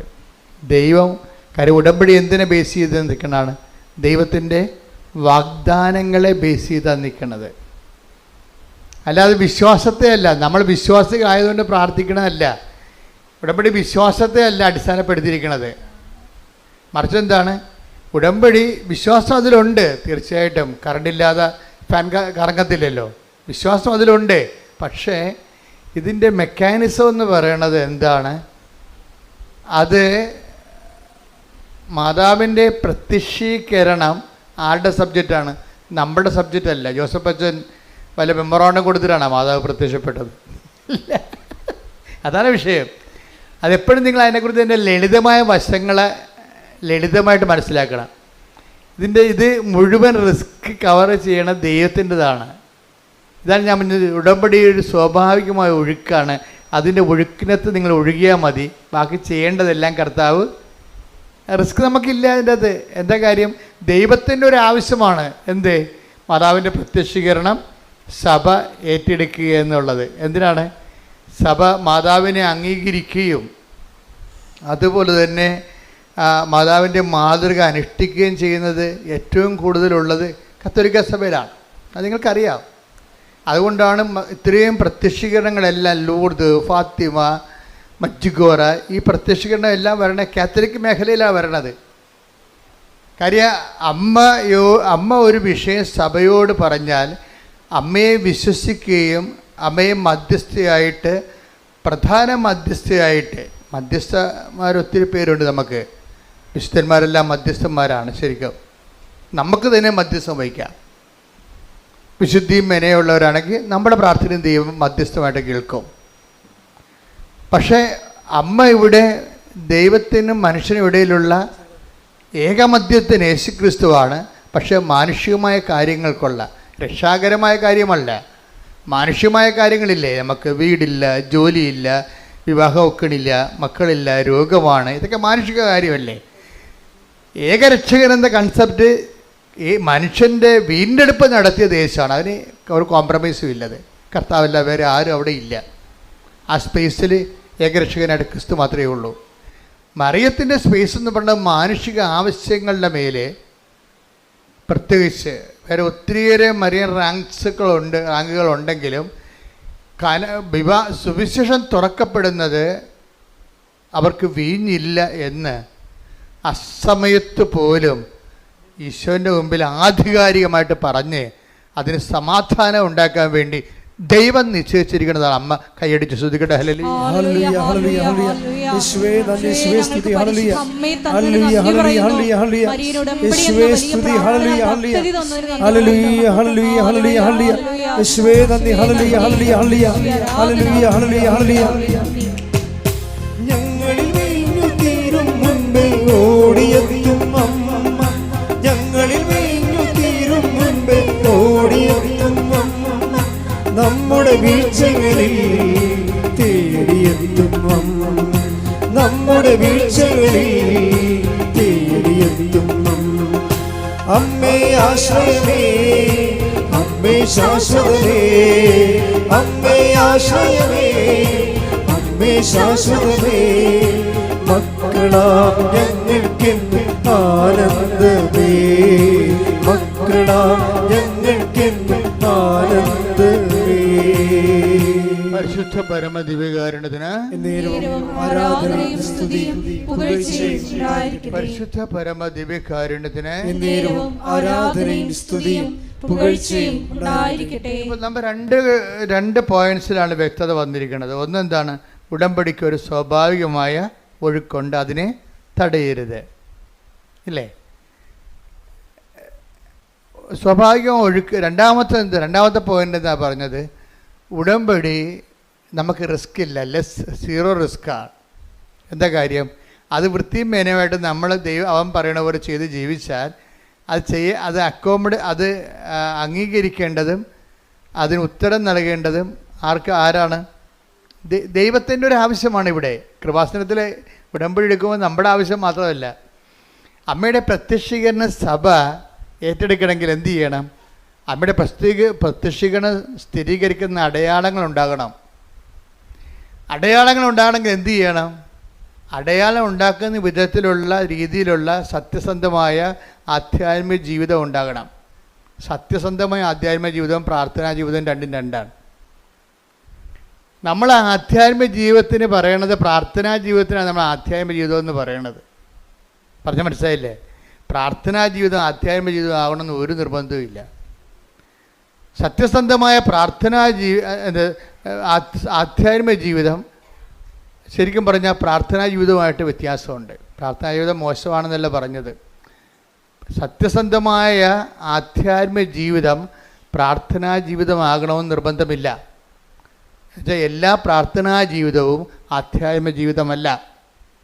അതറിയണമെന്നുണ്ടെങ്കിലേ നിങ്ങൾ 1 തിമോത്തി 4:8 എടുത്തേ. ശാരീരികമായ പരിശീലനം കൊണ്ട് ശാരീരികമായ പരിശീലനം കൊണ്ട് കുറച്ച് പ്രയോജനമുണ്ട്. എന്നാൽ ആത്മീയത എല്ലാവിധത്തിലും വിലയുള്ളതാണ്. എന്തുകൊണ്ടെന്നാൽ അത് ഈ ജീവിതത്തെയും വരാനിരിക്കുന്ന ജീവിതത്തെയും സംബന്ധിക്കുന്ന വാഗ്ദാനങ്ങൾ ഉൾക്കൊള്ളുന്നു. അപ്പോൾ വാഗ്ദാനങ്ങളിലെ ഈ ആധ്യാത്മികതയിൽ 2 ഘടകങ്ങളുണ്ട്. ഒന്നെന്താണ്? ഈ ജീവിതത്തെ അത് അഡ്രസ്സ് ചെയ്യുന്നുണ്ട്. ഈ ജീവിതത്തെ മാറ്റി നിർത്തിക്കൊണ്ട് തൂണുമേ സൈബന്മാരുണ്ടാക്കുന്ന പരിപാടിയില്ല. ഇപ്പം ചില ആൾക്കാർ സമൂഹത്തിൽ നിന്ന് പൂർണ്ണമായിട്ട് വിട്ടുമാറിയിട്ട് ജീവിതത്തിൻ്റെ മുഴുവൻ ആഗ്രഹങ്ങൾ ബലി ചെയ്തുകൊണ്ട് സമൂഹത്തിൽ തന്നെ സ്വയം ഡിപ്രൈവ്ഡായിട്ട് വേറെ ഒരു ലോകത്ത് സ്വന്തം ഈശ്വരാനുഭവത്തിലേക്ക് പോകുന്ന അങ്ങനെ ഒരു സംഭവം ബൈബിളിലില്ല. ശാരീരികമായി ഇപ്പോൾ യോഗ പോലെയുള്ള ശാരീരികമായ അഭ്യാസങ്ങളും ആധ്യാത്മികമായിട്ട് ബൈബിൾ കാണുന്നില്ല. അതാണ് അങ്ങനെ എഴുതിയിരിക്കുന്നത്. ഒന്നിനു വായിച്ചേ. ശാരീരികമായ പരിശീലനം ശാരീരികമായ പരിശീലനം അതൊക്കെ ഒരു ഫിസിക്കൽ എക്സർസൈസാണ്. It's okay. ഫിസിക്കൽ എക്സർസൈസും ആധ്യാത്മികതയും തമ്മിൽ യാതൊരു ബന്ധവുമില്ല. അതാ വിഷയം. ബൈബിൾ ആധ്യാത്മികതയാണ് ഞാൻ സംസാരിക്കുന്നത്. ഫിസിക്കൽ എക്സർസൈസ് അങ്ങനെ പലതരത്തിലുള്ള യോഗാസനങ്ങളുണ്ടാകും, അതുപോലെ. പക്ഷേ അതും ബൈബിളുമായിട്ട് ആധ്യാത്മികതയുമായിട്ട് ബന്ധമില്ല. ഒന്നിനു വായിച്ച ഭാഗം. ശാരീരികമായ പരിശീലനം കൊണ്ട് കുറച്ച് പ്രയോജനമുണ്ട്. കുറച്ച് പ്രയോജനമുണ്ട്. അതെ. എന്നാൽ ആത്മീയത എല്ലാവിധത്തിലും വിലയുള്ളതാണ്. എന്തുകൊണ്ടെന്നാൽ അത് ഈ ജീവിതത്തെയും വരാനിരിക്കുന്ന ജീവിതത്തെയും സംബന്ധിക്കുന്ന വാഗ്ദാനങ്ങൾ ഉൾക്കൊള്ളുന്നു. ഇതിനാണ് ഉടമ്പടി എന്ന് പറയണത്. ഉടമ്പടിയുടെ ബേസ്മെന്റ് എന്താണ്? വാഗ്ദാനമല്ലേ. ഉടമ്പടിയുടെ ബേസ്മെന്റ് എന്താണ്? വാഗ്ദാനമാണ്. ഉടമ്പടി എന്തിലാണ് ആശ്രയിച്ചിരിക്കുന്നത്? ഉടമ്പടിയുടെ ഓരോ വിഷയങ്ങൾക്കും കറസ്പോണ്ടിങ് ആയിട്ടുള്ള 8840 വാഗ്ദാനങ്ങളുണ്ട് ബൈബിളിൽ. 8855 വാഗ്ദാനങ്ങൾ ബൈബിളുണ്ടെന്ന് പറയുന്ന ബൈബിൾ പണ്ഡിതന്മാരുണ്ട്. അപ്പോൾ ഈ ദൈവം ക്യാഷ് ആൻഡ് കൈൻഡായിട്ട് ഈ ജീവിതത്തെയും നിത്യജീവിതത്തെയും ബാധിക്കുന്ന നമുക്ക് കിട്ടുന്ന ആനുകൂല്യങ്ങളെ ദൈവം പ്രഖ്യാപിച്ചിരിക്കുന്ന വാഗ്ദാനത്തിൻ്റെ രീതിയിലാണ്. വാഗ്ദാനം. അപ്പോൾ ഈ വാക്കിൻ്റെ ഉള്ളിലാണ് ദൈവം ദാനം വെച്ചിരിക്കുന്നത്. അപ്പം ഉടമ്പടിയിലൂടെ നമ്മൾ എന്താ ചെയ്യണത്? ഈ വാക്കിൻ്റെ ഉള്ളിലിരിക്കുന്ന ദാനത്തെ പുൾ ഔട്ട് ചെയ്യാൻ ടു പ്രോമിസ് തരേ. ഞാൻ പുസ്തകത്തിൽ എഴുതിയിട്ടുണ്ട്. എൻ്റെ പുറമിത്തരെ. പ്രോമിസ് മീൻസ് അതിൻ്റെ മൂലം എന്താണ്? ലാറ്റിനാണ്. പ്രോമിസ് എന്നുള്ള ലത്തീൻ ഇംഗ്ലീഷ് വാക്കിൻ്റെ മൂലം, അതിൻ്റെ റൂട്ട് എന്ന് പറഞ്ഞാൽ ലത്തീൻ വാക്ക് പ്രൊമിത്തരെ. പ്രൊമിത്തരയുടെ റൂട്ട് മീനിങ് ആണ് ടു പുൾ ഔട്ട്, വലിച്ചു പുറത്തെടുക്കണമെങ്കിൽ എന്ത് ചെയ്യണം? ബലം ഉണ്ടാകണം. എന്ത് ബലമാണ്? ജിംനാസ്റ്റിക് ബലമല്ല, ആത്മീയ ബലമുണ്ടാകണം. ദൈവത്തിൻ്റെ വാഗ്ദാനങ്ങൾ പ്രാപിക്കാൻ വേണ്ടി നമുക്ക് ശാസ്ത്രീയമായിട്ട് എന്താ ഉണ്ടാകേണ്ടത്? ആത്മീയ ബലമാണ് ഉണ്ടാകേണ്ടത്. ദൈവത്തിൻ്റെ വാഗ്ദാനം പ്രാപിക്കാൻ വേണ്ടി അതുകൊണ്ടാണ് പൗലോസ് പറയണത് ശാരീരിക കൊണ്ട് കുറച്ച് പ്രയോജനമൊക്കെ ഉണ്ടെന്ന്. ഒരു ഡിസിപ്ലിൻ കിട്ടുമായിരിക്കും, പക്ഷേ ലക്ഷ്യം സാധിക്കും. അത് മാർഗമല്ലേ? അതൊക്കെ മാർഗമാണ്. ലക്ഷ്യം എന്താണ്? ലക്ഷ്യം സാധിക്കുന്നത് എന്ത് വേണം? ആധ്യാത്മികത എല്ലാത്തിലും പ്രധാനപ്പെട്ടതാണ്. അതെന്താണ്? അത് ഈ ജീവിതത്തിൻ്റെയും വരാൻ പോകുന്ന ജീവിതത്തിൻ്റെയും വാഗ്ദാനങ്ങളെയാണ് അടിസ്ഥാനപ്പെടുത്തുന്നത്. വാഗ്ദാനം എത്രയാണ്? 8850 വാഗ്ദാനങ്ങൾ, അല്ലെങ്കിൽ 55 വാഗ്ദാനങ്ങൾ. അതിലെന്തെല്ലാം ഉണ്ട്? ഈ ജീവിതമുണ്ട്, പിന്നെ വരാനിരിക്കുന്ന ജീവിതമുണ്ട്. അപ്പോൾ ഈ വരാനിരിക്കുന്ന ജീവിതത്തെയാണ് ഉടമ്പടി കാർക്കശ്യമായിട്ട്, ഇപ്പോൾ ചിലർ പണ്ട് ഞാൻ പറഞ്ഞിട്ടുണ്ടായി, അതായത് ഉടമ്പടി എന്ന് പറയുന്നത് നിത്യതയിലേക്കുള്ള എക്സ്പ്രസ് ഹൈവേ ആണെന്ന് പറഞ്ഞു. പ്രൊഫസർ ടോയ് തോമസ് ഇത് റീകോട്ട് ചെയ്യുന്നുണ്ട്. എന്താണ്? അച്ഛൻ പറഞ്ഞിട്ടുണ്ട് ഉടമ്പടി എന്ന് പറയുന്നത് നിത്യതയിലേക്കുള്ള എക്സ്പ്രസ് ഹൈവേ ആണെന്ന്. എന്താ കാര്യം? ഉടമ്പടിയിൽ അവൻ പറയണത് പോലെ ചെല്ലുകയല്ല, പിന്നെ എന്താണ്? ചെയ്യുകയാണ്. ഇപ്പം നിത്യത എന്ന് പറയുന്ന വിഷയത്തിൽ ചെയ്യുക എന്നുള്ള കോൺസെപ്റ്റും ആയിട്ട് ലിങ്ക് ചെയ്തിരിക്കുകയാണ്. നിത്യത നമ്മൾ ചെല്ലുന്നതിലല്ല ഇരിക്കുന്നത്, പിന്നെ എന്തിലാണ്? ചെയ്യുന്നതിലാണ് ഇരിക്കുന്നത്. മത്തായി ശ്രീകാട് സുവിശേഷം 25:34. അനന്തരം രാജാവ് തന്റെ വലതുഭാഗത്തുള്ളവരോട്, ഈശോ വീണ്ടും വിജയശ്രീ ലാളിതനായി യുഗാന്ത്യത്തിലെ യുഗങ്ങളുടെ രാജാവായി എഴുന്നള്ളുന്നതിനെ കുറിച്ച് പറയുന്നതാണ്. കർത്താവിൻ്റെ രണ്ടാം വരവിനെ കുറിച്ച് പറയുന്നതാണ്. എന്താണ്? അനന്തരം രാജാവ് തന്റെ വലതുഭാഗത്തുള്ളവരോട് അരുൾ ചെയ്തു, എന്റെ പിതാവിനാൽ അനുഗ്രഹിക്കപ്പെട്ടവരെ വരുവിൻ. ലോകസ്ഥാപനം മുതൽ നിങ്ങൾക്കായി സജ്ജമാക്കിയിരിക്കുന്ന രാജ്യം അവകാശപ്പെടുത്തുവിൻ. ഈ രാജ്യം അവകാശപ്പെടുമ്പോഴാണ് രക്ഷിക്കപ്പെടുന്നത്. അല്ലാതെ വെള്ളം കോരി ഏതെങ്കിലും തൊടി പോയി മുങ്ങിയാൽ പൊങ്ങി വരുമ്പോൾ രക്ഷിക്കപ്പെടത്തില്ല. അതെപ്പോഴും നമ്മൾ അറിയണം, വൃത്തിമേനയായിട്ട് ബൈബിൾ അറിയണം, അല്ലെങ്കിൽ അബദ്ധത്തിൽ പോയി ചാടും. ഏതെങ്കിലും വെള്ളത്തിൽ പോയി മുങ്ങിയാച്ചും പൊങ്ങി വരുമ്പോൾ രക്ഷിക്കപ്പെടത്തില്ല. രക്ഷിക്കപ്പെടണമെന്നുണ്ടെങ്കിൽ അവസാന നിമിഷങ്ങളിൽ ആ രാജ്യം കൈവശമാക്കണം. ഇതെല്ലാം ബാക്കിയുള്ള എല്ലാ സംരംഭങ്ങളും ഒരു മാർഗ്ഗങ്ങളാണ്. ലക്ഷ്യം സാധിക്കണമെങ്കിൽ തന്നെ ലക്ഷ്യം സാധിച്ചൊന്ന് നമ്മൾ പഠിക്കാൻ തുടങ്ങിയിട്ടില്ല, അതുകൊണ്ട് മുമ്പ് തന്നെ സർട്ടിഫിക്കറ്റ് കിട്ടിയുള്ള അവസ്ഥ അതെന്ത് കള്ള സർട്ടിഫിക്കറ്റ് ആയിരിക്കും. നമ്മൾ പഠിക്കാൻ തുടങ്ങിയിട്ടില്ല, നമ്മൾ 10ാം ക്ലാസ് ചേർന്നിട്ടേ ഉള്ളൂ, അപ്പം തന്നെ 10ാം ക്ലാസ്സിന് സർട്ടിഫിക്കറ്റ് കിട്ടിക്കണേ രക്ഷിക്കപ്പെട്ടെന്ന് പറയും. അത് കള്ള സർട്ടിഫിക്കറ്റ് അല്ലേ അത്? അപ്പോൾ അത് അനന്തരൻ രാജാവ്, ഇതിനെക്കുറിച്ചൊക്കെ ബുദ്ധി ഉണ്ടാകണം, ഇതൊക്കെ മനസ്സിലാക്കാനുള്ള കഴിവുണ്ടാകണം. എന്താ ഒന്നിനു വായിച്ചേ? അനന്തരൻ രാജാവ് തന്റെ വലതുഭാഗത്തുള്ളവരോട് അരുൾ ചെയ്യും, എന്റെ പിതാവിനാൽ അനുഗ്രഹിക്കപ്പെട്ടവരെ വരുവിൻ. ലോകസ്ഥാപനം മുതൽ നിങ്ങൾക്കായി സജ്ജമാക്കിയിരിക്കുന്ന രാജ്യം അവകാശപ്പെടുത്തുവിൻ. ഈ രാജ്യം അവകാശപ്പെടുത്തും. കർത്താവിന്റെ കൂടെ നിത്യതയോളം ജീവിക്കാനുള്ള വാഴുവിനുള്ള അവകാശം പ്രാപിച്ചു കഴിയുമ്പോഴാണ്, രാജ്യം അവകാശപ്പെടുമ്പോഴാണ് ഒരു ആത്മാവ് രക്ഷിക്കപ്പെടുന്നത്. ശരിക്കും പറഞ്ഞു അതാണ് സഭയുടെ നിലപാട്, സത്യസന്ധമായ നിലപാട്. അച്ഛൻ പറഞ്ഞു വരുന്നതിൻ്റെ കാരണം എന്താ? ഇവിടെ അവസാനം ചോദിക്കണത് നിങ്ങൾ ചെയ്ത കാര്യങ്ങളാണ്, ചൊല്ലിയ കാര്യങ്ങളല്ല. ഉടമ്പടി വിജയിക്കണത് അതാണ്. അവസാനം കർത്താവ് നമ്മളോട് ചോദിക്കണത് എന്താണ്? നമ്മളെ ചെയ്ത കാര്യങ്ങളാണ്. ഞാൻ രോഗിയായിരുന്നു, നിങ്ങൾ എന്നെ സന്ദർശിച്ചു. ഞാൻ നഗ്നനായിരുന്നു, നിങ്ങൾ എന്നെ ഉടുപ്പിച്ചു. എനിക്ക് വിശന്ന് നിങ്ങളെനിക്ക് ഭക്ഷണം തന്നു. ഇപ്പോൾ ആൾക്കാർ ഏറ്റവും വലിയ ഞങ്ങൾ കാരുണ്യപ്രവൃത്തി പറയുമ്പോൾ ഈ നഗ്നനെ ഉടുപ്പിക്കുന്ന പോലെ തന്നെയാണ് അറിവില്ലാത്തവർക്ക് അറിവ് പകർന്നു കൊടുക്കുന്നത്. ഇപ്പോൾ 2-3 സാക്ഷി ഞാൻ കേട്ടു. ഇന്നലെ ഒരു നോൺ ക്രിസ്ത്യനായിട്ടൊരു മോൾ പറഞ്ഞ്, ഞാൻ ചെയ്യുന്ന ഏറ്റവും നല്ല നന്മ പ്രവൃത്തി എന്ന് പറയുന്നത് എല്ലാവരെയും കൊണ്ട് ഞാൻ എൻ്റെ കൂട്ടുകാരെ കൊണ്ട് ഞാൻ ജർമ്മൻ പഠിപ്പിക്കും, എന്നിട്ട് ഞാൻ അവർക്ക് ട്യൂഷൻ എടുക്കും, ഞാൻ തന്നെ അവർക്ക് ട്യൂഷൻ എടുക്കും. എന്താണ്? അറിവില്ലാത്തവരെ പഠിപ്പിക്കുകയാണ് സംഭവം. ഇപ്പോൾ ഓരോരുത്തർക്കും നമുക്ക് ചെയ്യാൻ പറ്റുന്നതാണ് ചെയ്യാൻ പറ്റുന്നത് എപ്പോഴും. അതായത് ഈ കാരുണ്യപ്രവർത്തികൾ 7 എന്നല്ല, 7 70,000 ഉണ്ട്. അവർക്ക് ചെയ്യാൻ പറ്റുന്നത് അവൾ ചെയ്തു. ആരാണ്? ഈശോ പറഞ്ഞത് എന്താണ്? ഇപ്പം ചെയ്യാൻ പറ്റുന്നതെല്ലാമാണ് ഉടമ്പടി ചെയ്യേണ്ടത്. ഇപ്പം യൂദാസ് പറഞ്ഞില്ലേ, വൈ ദിസ് വേസ്റ്റ് എന്ന് ചോദിച്ചില്ലേ? കർത്താവിൻ്റെ പാദാന്തികത്തിൽ ബെഥനിയിലെ മറിയം സുഗന്ധം പൂശിയപ്പോൾ എന്താ പറഞ്ഞത്? Why this waste?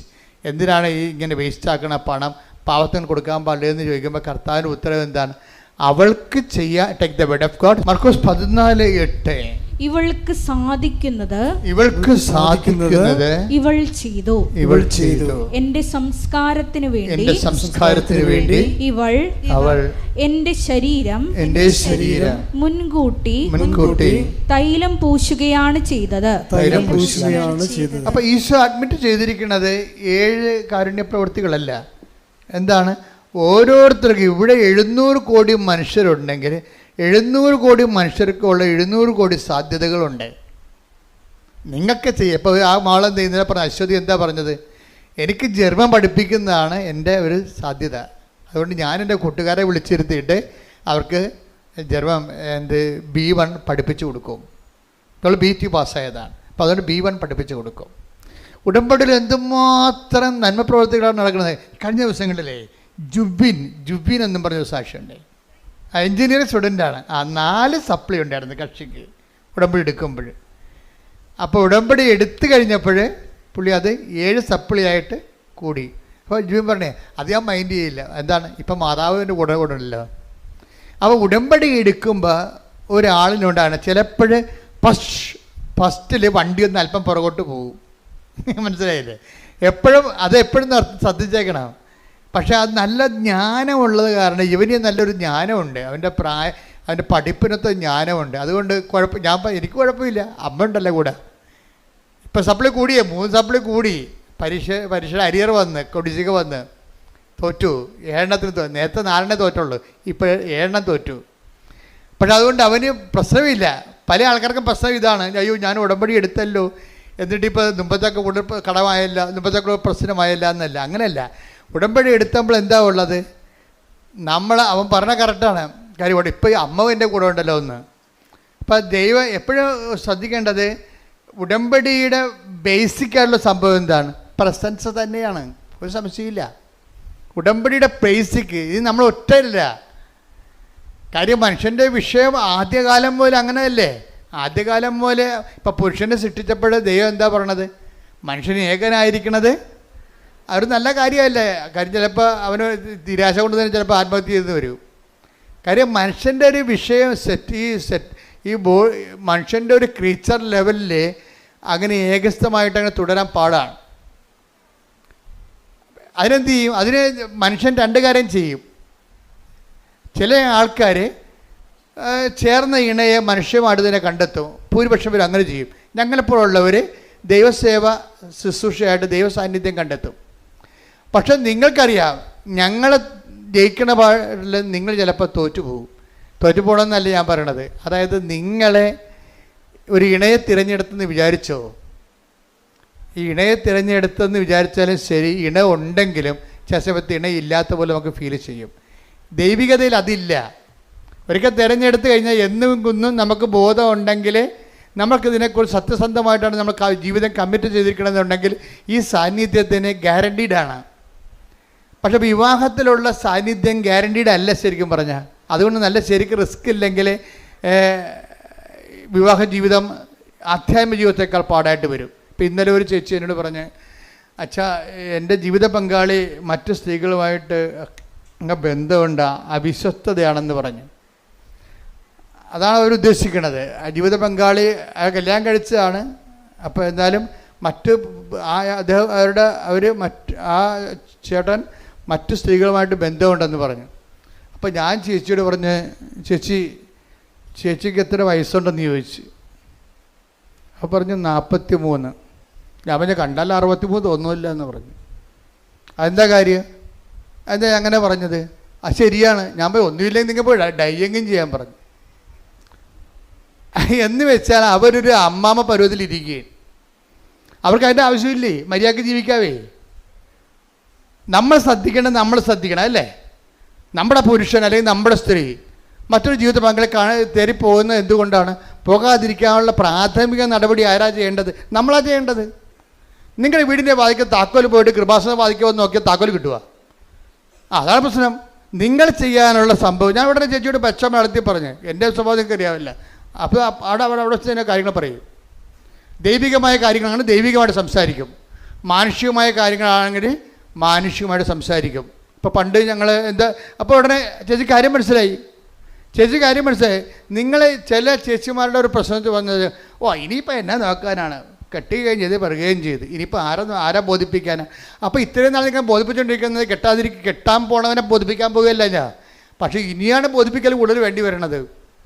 വിവാഹ ജീവിതത്തിലുള്ള റിസ്ക് അതാണ്. ഈ കെട്ടിയവളെയും കെട്ടിയവനെയും മരണം വരെ ബോധിപ്പിക്കേണ്ടി വരും. അതുകൊണ്ട് വൃത്തിമേനോട് ജീവിക്കണം, ബോഡി കറക്റ്റ് ചെയ്ത് ജീവിക്കണം. അതുപോലെ തന്നെ ഈ വിവാഹ ബന്ധത്തിൽ തന്നെ ശാരീരിക ബന്ധമുണ്ട്. അതിൻ്റെ പ്രധാനപ്പെട്ട ഒരു ലക്ഷ്യം തന്നെ അതാണ്.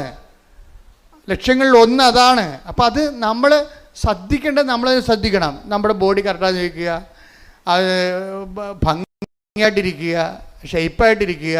ഇതൊക്കെയെല്ലാം ദൈവം നമുക്ക് തന്ന വാഗ്ദാനത്തിൻ്റെ ഭാഗമായിട്ട് നമ്മൾ ഏറ്റെടുത്തിൻ്റെ കടമയുടെ ഭാഗമാണ്. ഞാൻ എന്താ പറഞ്ഞതെന്ന് ചോദിച്ചു കഴിഞ്ഞാൽ, ഇങ്ങനെയുള്ള ഓരോ വിഷയങ്ങൾ ജീവിതത്തിൽ വരുമ്പോൾ ആദ്യം നമ്മൾക്ക് ചെയ്യാനുള്ള കാര്യങ്ങൾ നമ്മൾ ചെയ്യണം.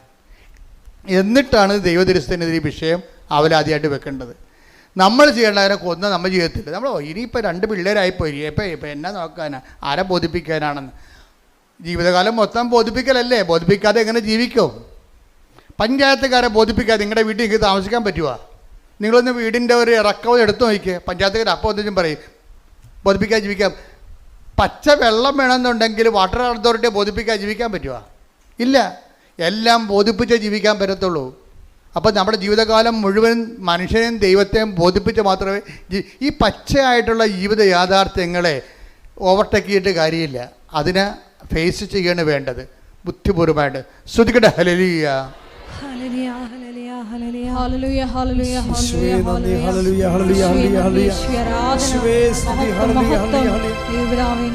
ആരാധന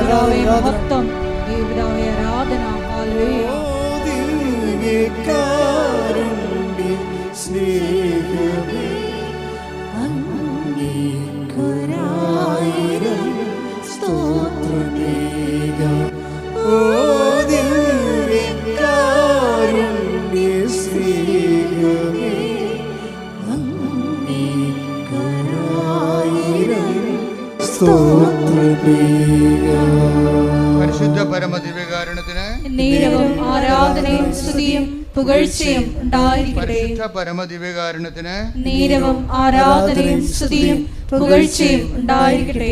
അപ്പോൾ എന്താ പ്രശ്നം വെച്ച് കഴിഞ്ഞാൽ ഈ ആധ്യാത്മികത നേരത്തെ പറഞ്ഞ പോലെ തന്നെ ഈ ചില മനുഷ്യർ ആധ്യാത്മികത സ്വീകരിക്കാൻ ഇത്തിരി താമസിക്കും.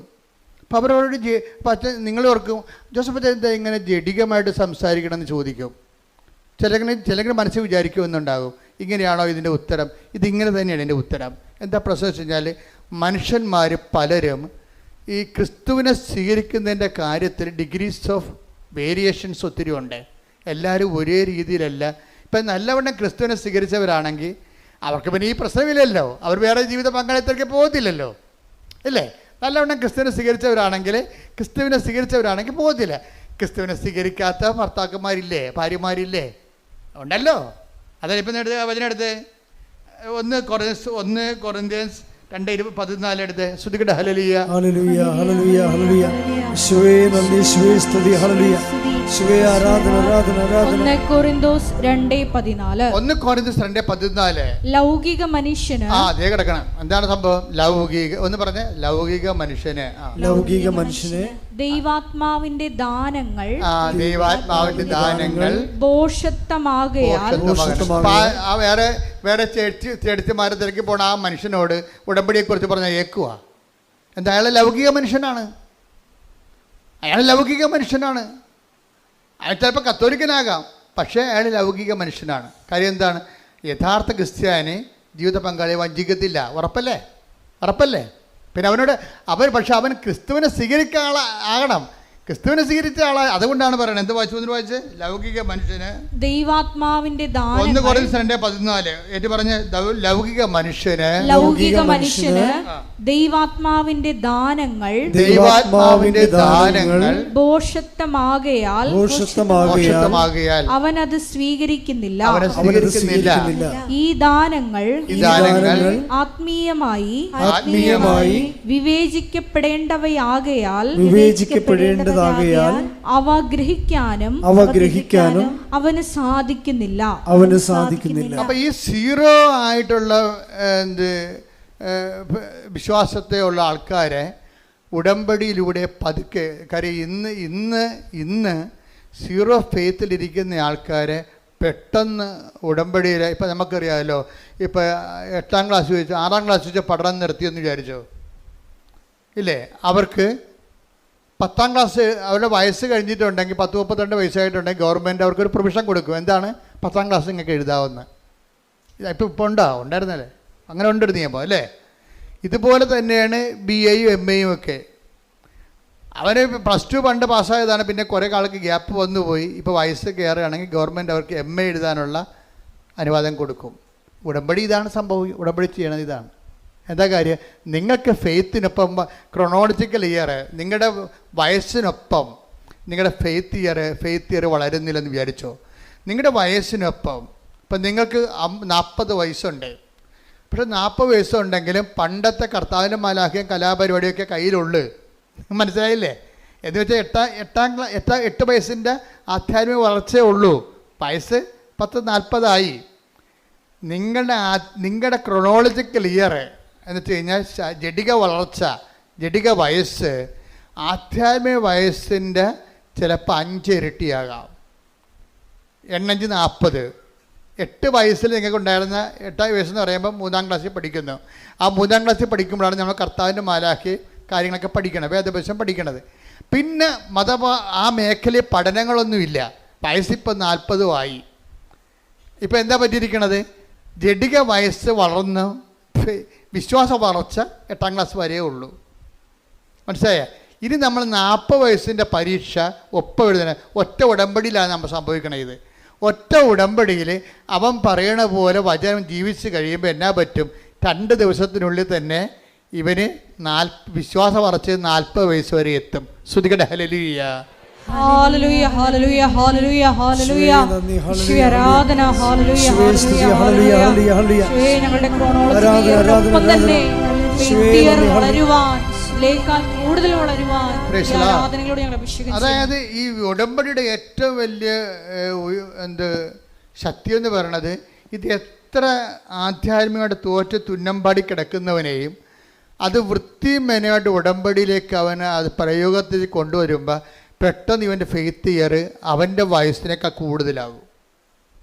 നമുക്കറിയാമല്ലോ, എപ്പോഴും ഇപ്പം നമ്മളൊരു ലെൻസ് ഒരു തീപ്പെട്ടിക്കൊള്ളി എടുത്ത് വെച്ചു. അപ്പോൾ നമ്മൾ എന്നിട്ട് ലെൻസ് എടുത്തിട്ട് സൂര്യന് നേരെ പിടിച്ചു. അപ്പോൾ ലെൻസ് പിടിക്കുമ്പോൾ തന്നെ തീപ്പെട്ടിക്കൊള്ളി കത്തത്തില്ല അല്ലേ? ആ ലെൻസിൻ്റെ സൂര്യപ്രകാശം ഫോക്കസ് ചെയ്തിട്ട് ആ മരുന്നിലേക്ക് ഒരു കുറച്ച് നേരം അങ്ങനെ ഫോക്കസ് ചെയ്യുമ്പോൾ തീപ്പെട്ടിക്കൊള്ളിയുടെ മരുന്ന് വശം പുകഞ്ഞ് കത്തും. അതുപോലെ ഉടമ്പടി കൃത്യതയിലേക്ക് അവൻ പറയണ പോലെ ചെയ്യുമ്പോൾ ആ ചെയ്യാൻ പറ്റിയ ദൈവസ്നേഹം ഉണ്ടാകണം, ആ ചെയ്യാൻ പറ്റിയ ദൈവവിശ്വാസം ഉണ്ടാകണം, ആ ചെയ്യാൻ പറ്റിയ ദൈവപ്രത്യാശ ഉണ്ടാകണം. ഇതിന് അറിവിൻ്റെ പ്രത്യാശയുണ്ട്, അഭിഷേക പ്രത്യാശയുണ്ട്. അതാണ് വിഷയം. ഒരു വിഷയം നമ്മൾ അറിവിൽ ചെയ്യുമ്പോൾ അറിവിൻ്റെ പ്രത്യാശ ഉണ്ടാകത്തുള്ളൂ.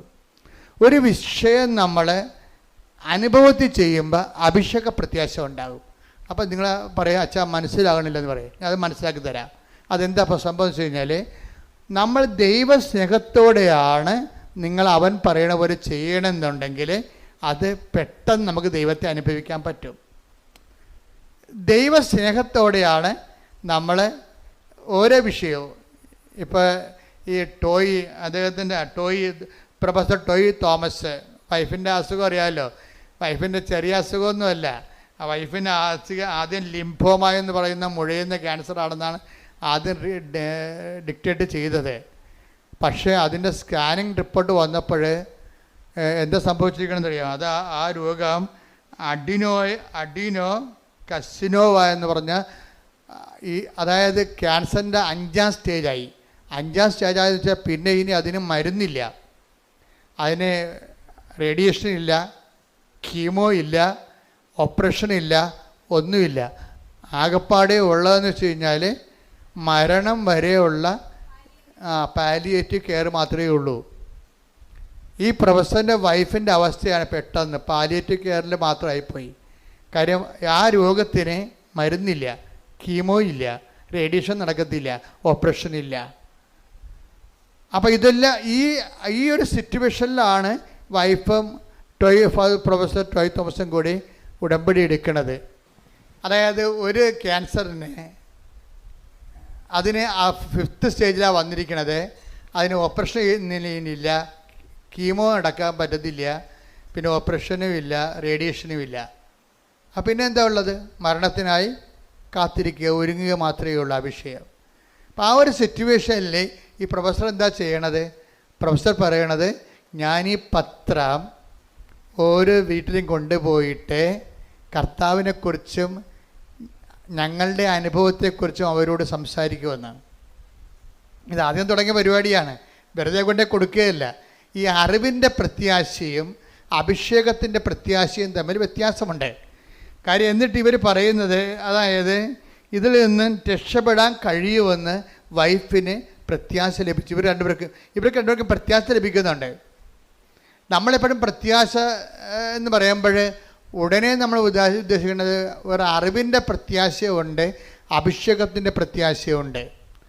അറിവിൻ്റെ പ്രത്യാശ ഉണ്ടെങ്കിലും നമ്മുടെ ഉള്ളിൽ ഒരു നിരാശ ഉണ്ടാകും. മനസ്സിലായില്ലേ? അറിവ് മൂലം ഉണ്ടാകുന്ന പ്രത്യാശയും ഒരു ആത്മീയ പ്രത്യാശ അല്ലത്. അതൊരു സെക്യുലറായിട്ടുള്ള ഹോപ്പാണ്. അറിവിൽ നിന്ന് നമുക്കുണ്ടാകുന്ന ഹോപ്പാണ്. പക്ഷേ യഥാർത്ഥ ഹോപ്പ് അനോയിൻറ്റഡ് ഹോപ്പ് എന്ന് പറയും. എന്താണ്? റോമ 5:5 എടുത്ത്, പ്രത്യാശ നമ്മെ നിരാശരാക്കുന്നില്ല, കാരണം നമുക്ക് നൽകപ്പെട്ടിരിക്കുന്ന പരിശുദ്ധാത്മാവിലൂടെ ദൈവത്തിൻ്റെ സ്നേഹം നമ്മുടെ ഹൃദയങ്ങളിലേക്ക് ചൊരിയപ്പെട്ടിരിക്കുന്നു. അതാണ് പ്രശ്നം. ഇത് അറിവിൻ്റെ പ്രത്യാശ അല്ല. ഇത് വെച്ചുകൊണ്ട് പ്രത്യാശ എന്ന് പറഞ്ഞുകൊണ്ട് വാപിളിച്ചിട്ട് കാര്യമില്ല. ഇതെന്ന് പറയണത് പരിശുദ്ധാത്മാവിനാൽ നിറയുമ്പോൾ നമ്മൾ പ്രവർത്തിക്കുന്ന പരിശുദ്ധാത്മാവിനാൽ നമ്മിൽ പ്രവർത്തിക്കുന്ന പരിശുദ്ധാത്മാവിനാൽ ദൈവത്തിന്റെ സ്നേഹമെന്തെന്ന് നമ്മൾ അറിയുന്നു. ഇതാണ് ഞാൻ നിങ്ങളോട് പറഞ്ഞത്. അതായത് സാധാരണ കേവലമായ അറിവിലൂടെ ഒരു പ്രത്യാശ ഉണ്ടാകും. അത് ബുദ്ധിപരമായ ഒരു പ്രത്യാശയാണ്.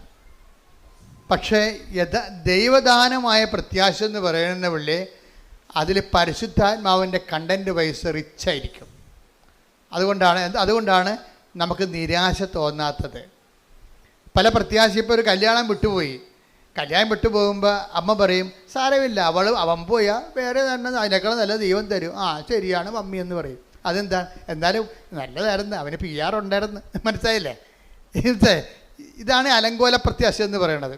ഇപ്പോൾ ഒരു കല്യാണം സെറ്റായി, പക്ഷെ അത് വിട്ടുപോയപ്പോൾ ഇവക്ക് ഇത്രയും നാൾ അവർ ബോണൊക്കെ വിളിച്ചായിരുന്നു, ഭയങ്കര വർത്തമാനമൊക്കെ ആയിരുന്നു, ഇപ്പം കെട്ടിയതുപോലെയാണ് അവർ പോയത്.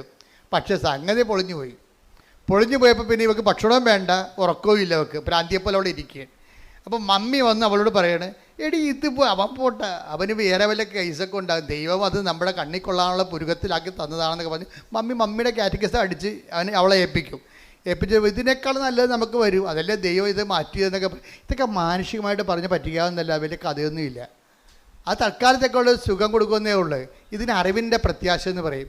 അപ്പോൾ ഇവൾ പറയും, ആ ശരി മമ്മി, ഇനി ഞാൻ വിഷമിക്കത്തില്ല, ഞാൻ ഭക്ഷണം കഴിച്ചോളാം എന്ന് പറഞ്ഞാലും അവൾ ഭക്ഷണം കഴിക്കും. പക്ഷേ എന്ത്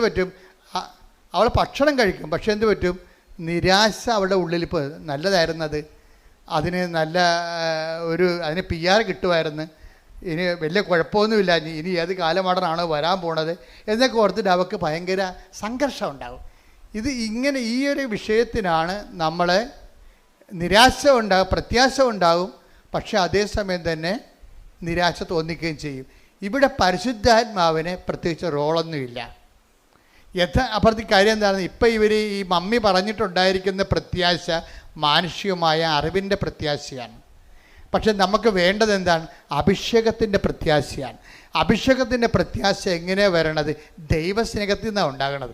നിങ്ങൾ പത്രം കൊടുത്തു എന്നും പറഞ്ഞുകൊണ്ട് നിങ്ങൾക്ക് ദൈവാനുഗ്രഹം കിട്ടണമെന്ന് നിർബന്ധമില്ല. കൊടുക്കണം എന്താണ്?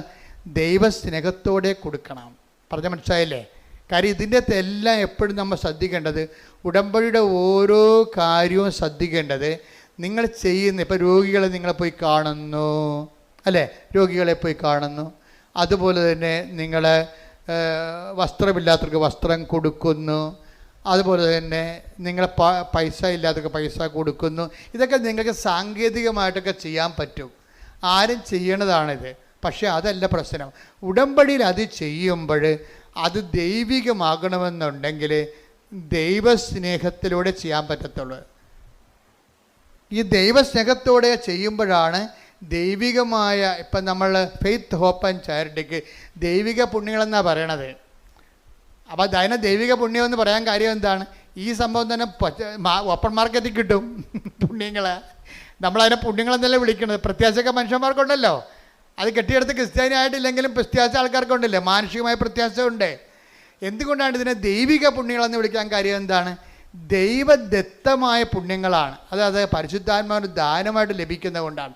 അതുകൊണ്ടാണ് പൗലോസ് 5:5 പറയണത്, പ്രത്യാശ നമ്മളെ നിരാശരാക്കുന്നില്ല. പറഞ്ഞേ, പ്രത്യാശ നമ്മെ നിരാശരാക്കുന്നില്ല. നമ്മൾ ചിന്തിയിരിക്കുന്ന പരിശുദ്ധാത്മാവിനാൽ,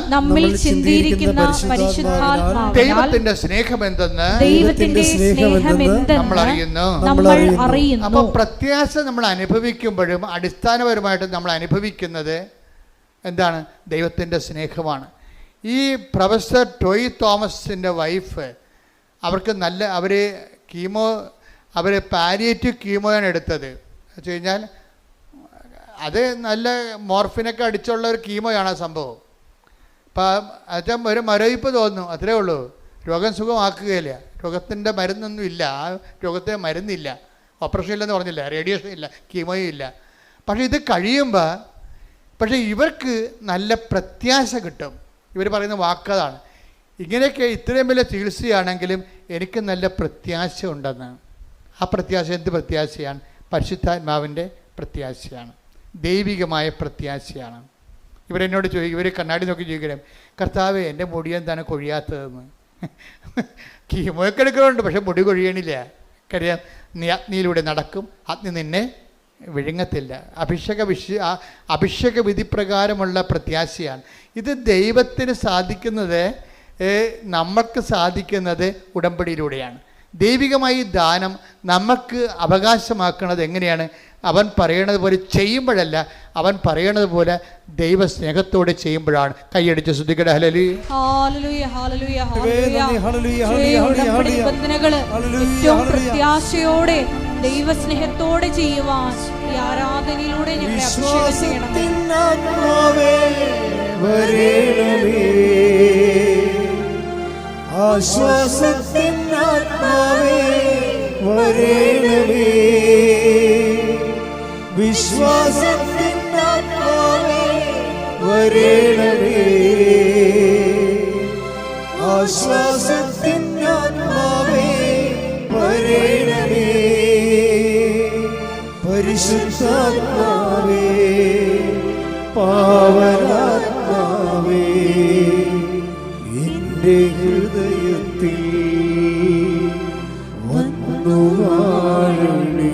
പരിശുദ്ധ പരമ ദിവ്യകാരുണ്യത്തിന് എന്നേരവും ആരാധനയും സ്തുതിയും പുകഴ്ചയും ഉണ്ടായിരിക്കട്ടെ. ഈ കൈ നെഞ്ചത്ത് വെച്ചൊന്ന് ആത്മാർത്ഥത്തോടെ പ്രാർത്ഥിച്ചേ. കർത്താവേ, കർത്താവേ, ഞങ്ങൾക്കെല്ലാവർക്കും അഭിഷേക വിധി പ്രകാരമുള്ള പ്രത്യാശയുടെ അഭിഷേകം ലഭിക്കാൻ ഞങ്ങളെ അനുഗ്രഹിക്കണമേ. ഞങ്ങളുടെ ജീവിതത്തില് അങ്ങയുടെ തിരുസന്നിധിയിൽ വെച്ചിട്ടുള്ള വിഷയങ്ങള് അങ്ങയുടെ കാലത്ത് നടക്കുന്നത് വരെ പ്രത്യാശയോടെ ജീവിക്കുവാൻ ഞങ്ങൾക്ക് ദൈവസ്നേഹ സ്നിഗ്ധമായ പ്രത്യാശയാൽ അഭിഷേകം ചെയ്യണമേ. ഹല്ലേലൂയ, ഹല്ലേലൂയ, ഹല്ലേലൂയ, ഹല്ലേലൂയ. യേശുവേ നന്ദി, ആരാധന, ആരാധന. ഹല്ലേലൂയ, ഹല്ലേലൂയ. വിശ്വാസത്തിനാത്മാവേ വരേണമേ, ആശ്വാസത്തിനാത്മാവേ വരേണമേ, വിശ്വാസത്തിനാത്മാവേ വരേണമേ, ആശ്വാസത്തിനാത്മാവേ വരേണമേ, പരിശുദ്ധാത്മാവേ പാവനാത്മാവേ എൻ്റെ ഹൃദയത്തിൽ വന്നു വാഴണേ. എപ്പോഴും നമ്മൾ ശ്രദ്ധിക്കേണ്ട കാര്യം, ഉടമ്പടിയെ ഇങ്ങനെ ഒക്കുമെങ്കിലും ഒക്കട്ടെ, നമുക്ക് ചെയ്ത് നോക്കാം. നിങ്ങൾ അങ്ങനെ ഒരു അംബിഗസ് ഹൈപ്പോത്തറ്റിക്കലായിട്ട് ഒരു സാങ്കല്പികമായിട്ട് ചെയ്യുമ്പോഴാണ് നിങ്ങൾ ശരിക്കും ഉടമ്പടി എടുത്ത് പണി മേടിക്കണത്. കാര്യം എന്താണ്? നിങ്ങൾ ദൈവത്തെ പരീക്ഷിക്കുകയാണ്. ചില ആൾക്കാരെന്ത് ചെയ്യും? അവർ ഉടമ്പടിയെക്കുറിച്ച് നല്ലവണ്ണം പഠിക്കും. ആദ്യം സാക്ഷ്യങ്ങളെല്ലാം കേട്ട് മനസ്സിൽ ഉറപ്പാക്കും. എന്നിട്ടെന്താ? ഒറ്റ ചെയ്താണ്. ഒറ്റ ചെയ്താണ്. ഉടമ്പടിക്ക് മുമ്പ് തന്നെ അവരിവിടെ വരുന്ന മുമ്പ് തന്നെ അവർ പോയി കുമ്പസാരിക്കും. അവർ ഇന്നലെ കേട്ട സാക്ഷ്യം എന്താണ്? ഞാൻ ഉടമ്പടിക്ക് മുമ്പ് തന്നെ 1 മാസമേ ഉടമ്പടിക്ക് എന്നെ ഒരുക്കിയെന്ന്. അതാണ് സംഭവം. ഞാൻ ഉടമ്പടി ചെയ്യുന്നതിന് 1 മാസം മുമ്പ് തന്നെ ഞാൻ ഉടമ്പടിയിലാണെന്ന രീതിയിൽ ജീവിക്കാൻ തുടങ്ങിയെന്ന് പറഞ്ഞിരിക്കുക. എന്താണ്? സത്യസന്ധമായിട്ട് ഇൻവെസ്റ്റ് ചെയ്തിരിക്കുകയാണ്. അപ്പം അങ്ങനെ വരണ കാരണം എന്ന് വെച്ച് കഴിഞ്ഞാൽ അവർക്ക് ലാഗിങ് വരത്തില്ല. പക്ഷേ ലാഗിങ് വന്നില്ലേലും ഇങ്ങനെയുള്ള ആൾക്കാരെ സംബന്ധിച്ചിടത്തോളം ആന്തരിക അഭിഷേകമുള്ള കാരണം അവർക്ക് ടൈം പ്രശ്നമല്ലാതെ വരും. ഒരു കംപ്ലൈൻറ്റും ചെയ്യത്തില്ല. എന്താ കാര്യം? അതിന് ടൈം ആകുമ്പോൾ കർത്താവ് കൃത്യമായിട്ടത് ചെയ്യും. ഇപ്പം എന്താ വിഷയം എന്ന് പറയണത്? ഇപ്പോൾ നിങ്ങൾക്കറിയാമല്ലോ, ഈ പറഞ്ഞ ഈ പ്രൊഫസർ ടോയ് തോമസിൻ്റെ വിഷയം തന്നെ എടുക്കുക. ആ ചേട്ടായി എന്താ ചെയ്യണത്? അവർ കോളേജ് പ്രൊഫസറാണ്, പക്ഷേ ഇവരും അതുപോലെ തന്നെ ടീച്ചറാണ്. പക്ഷെ അവരെന്ത് ചെയ്യും? അവർ ഈ സിറ്റുവേഷനിലും മറ്റുള്ളവർക്ക് ഈ പത്രങ്ങൾ കൊണ്ടുപോയി എല്ലായിടത്തും പറഞ്ഞിട്ട് അവരുടെ അനുഭവങ്ങളും അവരുടെ അനുഭവം എന്ന് പറഞ്ഞാൽ എന്താണെന്നറിയാവോ? അവിടെ അനുഭവം എന്ന് പറഞ്ഞാൽ അവരുടെ രോഗത്തിന് എന്താ സംഭവിച്ചിരിക്കുന്നത്?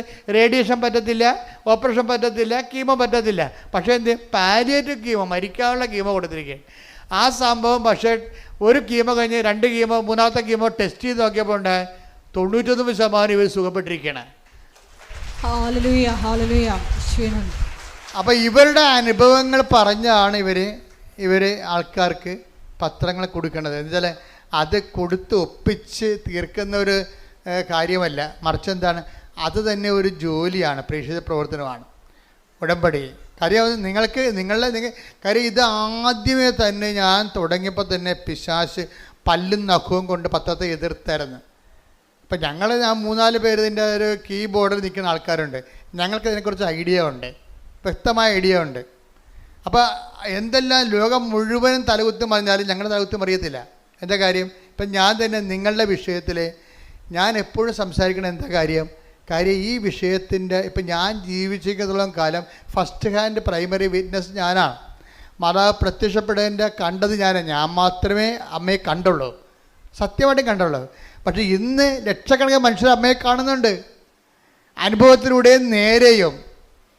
അപ്പോൾ ഇപ്പോൾ തന്നെ പ്രൊഫസർ ജോയ് തോമസിൻ്റെ ഈ ക്യാൻസർ വന്നിരിക്കുന്ന ചേച്ചി ഒരു ദിവസം വചനം കേട്ടുകൊണ്ടിരിക്കുക പറയും, ഇന്ന് കഠോരമായ രോഗത്തിലിരിക്കുന്നവർ മാതാവിൻ്റെ സാന്നിധ്യം മഴവില്ല് പോലെ കാണുമെന്ന് പറഞ്ഞ് അതുപോലെ തന്നെ കണ്ട്.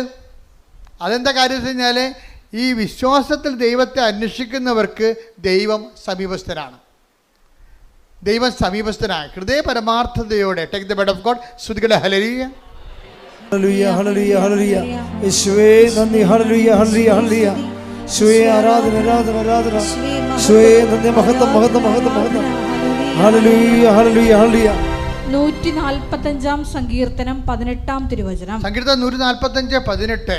തന്നെ വിളിച്ചപേക്ഷിക്കുന്നവർക്ക് ഹൃദയ പരമാർത്ഥതയോടെ വിളിച്ചപേക്ഷിക്കുന്നവർക്ക് കർത്താവ് സമീപസ്ഥനാണ്.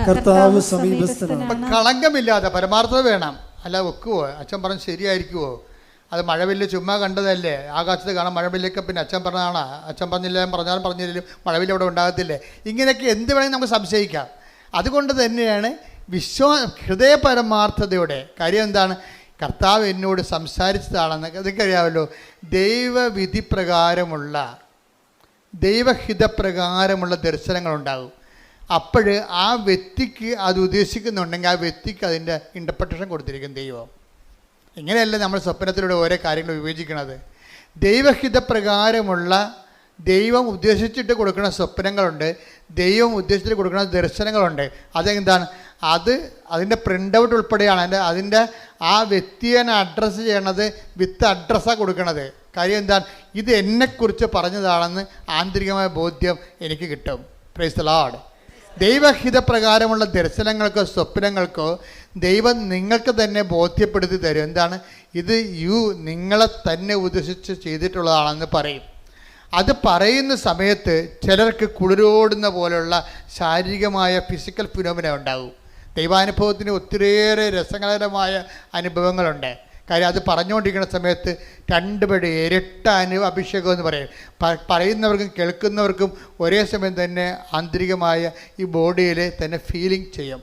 ഒരു പ്രത്യേക നമ്മൾ ഒരു പൂരണിപ്പെന്നൊക്കെ പറയുന്ന പോലെ രീതിയിലുള്ള ഒരു ഫീലിംഗ് നമുക്കുണ്ടാകും. കേൾക്കുന്നവർക്കും ഉണ്ടാവും, പറയുന്നവർക്കും ഉണ്ടാവും. അപ്പോൾ എന്താണ്? പരിശുദ്ധാത്മാവിൽ ചെയ്യുന്ന കാര്യങ്ങൾക്കും സംഭവിക്കുന്ന കാര്യങ്ങൾക്കും നമുക്ക് പേഴ്സണൽ കൺകറൻസ് കിട്ടാൻ നമുക്ക് വ്യക്തിപരമായി ദൈവം നൽകുന്ന ശാരീരികമായ അനുഭവങ്ങൾ ഫിസിക്കൽ ഫിനോമെറ്റിസിസമാണ്. ശരിക്കും പറഞ്ഞാൽ ഇങ്ങനെയുള്ള ഒരു വിഷയം ദൈവികമായ കാര്യങ്ങളുടെ ശാരീരികമായ പ്രതിഭാസങ്ങൾ അത് ഇന്നത്തെ കാലത്ത് ഉടമ്പടിയുടെ അനുഭവങ്ങളിൽ കൂടിക്കൂടിയാണ് വരണത്.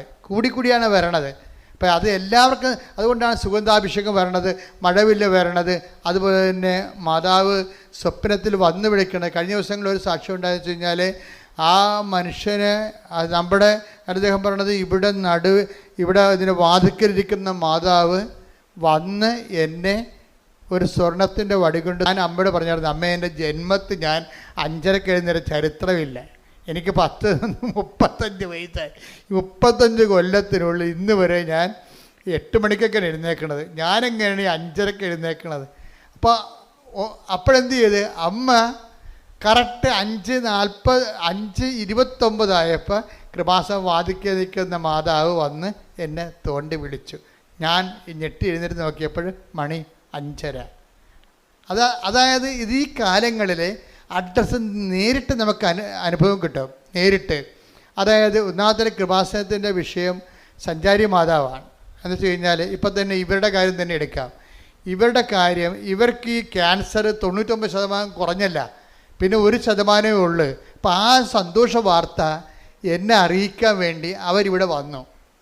അവരിവിടെ വന്നപ്പോൾ എന്നാ പറ്റിയത്, പ്രൊഫസർ ഇവിടെ വന്നപ്പോൾ ഓഫീസിൽ നിന്ന് പറഞ്ഞ്, നിങ്ങൾ കഴിഞ്ഞ ആഴ്ച കണ്ടതല്ലേ അച്ഛനെ, കണ്ടിട്ട് പോയപ്പോഴല്ലേ ഇത്രയും കുറഞ്ഞിരിക്കണത്, ഇനിയിപ്പം നിങ്ങൾക്ക് 90 ദിവസം കഴിഞ്ഞ് കാണാൻ പറ്റത്തുള്ളൂ. കാര്യം ഒത്തിരി പേര് കാണാനുണ്ട്, ഒരു പ്രാവശ്യം പോലും കാണാത്തവരുണ്ടല്ലോ.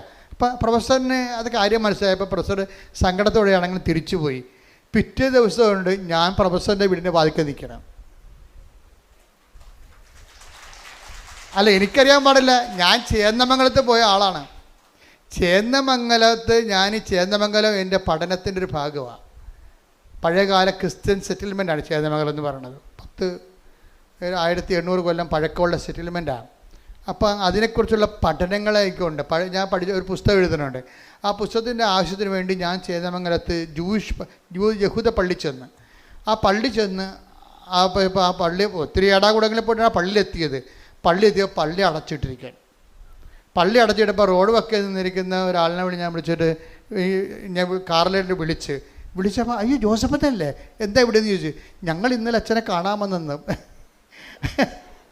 അപ്പോഴെന്ത്, അച്ഛാ ഞങ്ങൾ സാക്ഷ്യം പറയാൻ ഇരിക്കുകയാണ്, 1% കൂടിയേ എനിക്ക് ക്യാൻസർ ഉള്ളൂ, ബാക്കിയെല്ലാം അമ്മ ഏറ്റെടുത്ത്, അച്ഛാ ഒന്ന് പ്രാർത്ഥിക്കാൻ പറഞ്ഞു. അപ്പോൾ എന്താണ്, ഇവിടുന്ന് മടക്കി വിട്ട ആളെ അമ്മ എന്നെ അവിടെ വീട്ടിൽ കൊണ്ട് ആശീർവദിച്ചു.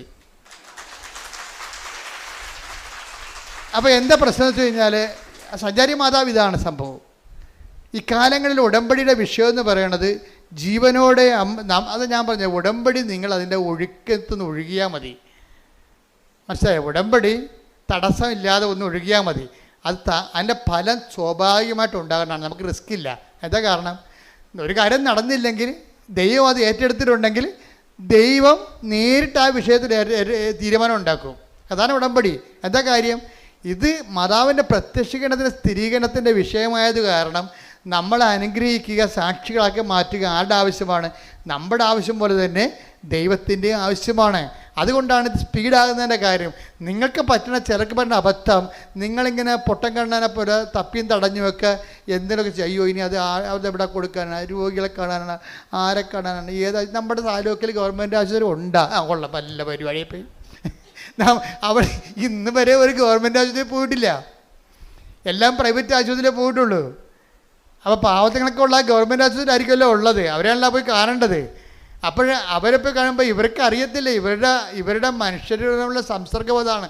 നമ്മുടെ താലൂക്കിൽ ഗവൺമെൻറ് ആശുപത്രി ഉണ്ടാകുന്ന പോലും അവർക്ക് അറിയത്തില്ല, അത്രയും ബന്ധമുള്ളു. അങ്ങനെ മനുഷ്യനുമായിട്ട്, സാധാരണ മനുഷ്യനായിട്ട് ഒരു ബന്ധമില്ലാത്തവരെ ഇപ്പോഴെന്ത് ഉടമ്പടി എന്ത് ചെയ്യും, അവരെ തിരക്കിപ്പോകും. തിരക്കിപ്പോകണത് ഉടമ്പടിയുടെ ഒരു നിയോഗം നിറവേറ്റാനല്ല, ശരിക്കും പറഞ്ഞാൽ ദൈവത്തിൻ്റെ സ്നേഹത്തിൽ നിങ്ങൾ വളരാൻ വേണ്ടിയാണ്. Price the Lord. അത് മനസ്സിലായി, അത് ഓർത്തേക്കണം. ഉടമ്പടി അപ്പോൾ ഞങ്ങൾ പ്രൈവറ്റ് ആശുപത്രിയിൽ പോയി, ഞങ്ങളത് കണ്ടു, രോഗികൾ കണ്ടു, കുറേ നേരം അവിടെ ഇരുന്ന് സംസാരിച്ചു, അവർക്ക് ഞങ്ങളുടെ കയ്യിലുള്ളതൊക്കെ കൊടുത്തു എന്നൊക്കെ പറഞ്ഞാൽ ഒന്നും ഉടമ്പടി വർക്ക് ചെയ്യത്തില്ല. നിങ്ങൾ എന്താ കാര്യം നിങ്ങൾ ചെയ്യണ കാര്യങ്ങളെല്ലാം ക്രിസ്തുവിനോടുള്ള സ്നേഹത്തോടെയാണ് ചെയ്യേണ്ടത്. Price the Lord. ഇത് നിങ്ങൾ ചെയ്യുമ്പോഴെല്ലാം കർത്താവിൻ്റെ സ്നേഹത്തിലാണത് ചെയ്യേണ്ടത്. പ്രാർത്ഥിക്കുക. കർത്താവായ ദൈവമേ, ഞങ്ങൾ ചെയ്യുന്ന ഓരോ പ്രേക്ഷിത പ്രവൃത്തികളും അങ്ങയുള്ള സ്നേഹത്താൽ സുവിശേഷത്തിന്റെ സാക്ഷിയായി ചെയ്യുവാൻ ഇടയാക്കണമേ. അപ്പോഴേ ഇതിൻ്റെ വിഷയത്തിൽ നമ്മൾ ചെയ്യും തോറും നമ്മൾക്ക് പരിശുദ്ധാത്മാവിനെ കിട്ടും. നമുക്കിത് ചെയ്യുമ്പോൾ പരിശുദ്ധാത്മാവിലാണ് നിങ്ങൾ ചെയ്തത്, അത് ഉടമ്പടിയുടെ കാര്യങ്ങൾ നിറവേറ്റാൻ വേണ്ടി, നമ്മുടെ കാര്യം നേടാൻ വേണ്ടി ഉള്ള ഉദ്ദേശത്തിലാണ് ചെയ്തതെന്ന് അറിയാൻ പറ്റും നമുക്ക്. ഇപ്പം നിങ്ങളൊരു കാര്യം ചെയ്ത് ഒരു സാരി വാങ്ങിച്ചു കൊടുത്തു, അല്ലെങ്കിൽ നിങ്ങൾ പൈസ ആൾക്കാർക്ക് കൊടുത്തു, അല്ലെങ്കിൽ നിങ്ങൾ ഭക്ഷണം പാകം ചെയ്തവനെ കൊടുത്തു. ഇത് നിങ്ങൾ ചെയ്യുമ്പോൾ ഇത് പരിശുദ്ധാത്മാവിലാണ് ചെയ്തത്. അതാ നിങ്ങളുടെ ഹ്യൂമൻ സ്പിരിറ്റിൽ ഉടമ്പടിയുടെ കാര്യങ്ങൾ നിറവേറ്റാൻ വേണ്ടി ചെയ്യണമല്ലോ എന്ന് വിചാരിച്ചുകൊണ്ട് ചെയ്യാൻ വേണ്ടി ചെയ്തതാണോ എന്ന് അറിയാൻ നമുക്ക് പറ്റും. എങ്ങനെ അറിയാൻ പറ്റുമെന്ന് അറിയാമോ? പരിശുദ്ധാത്മാവിലാണ് ചെയ്തതെങ്കിൽ പിന്നെയും ചെയ്യാൻ വേണ്ടി നമുക്ക് സ്പിരിറ്റ് ഉണ്ടാകും. ഇല്ലെന്നുണ്ടെങ്കിൽ ഇന്ന് രോഗികൾ കൊണ്ടേ കൊടുത്ത്, ഇനിയിപ്പോൾ 90 ദിവസം അത് അവരെ കൊടുത്താൽ മതിയല്ല. മനസ്സിലായില്ലേ?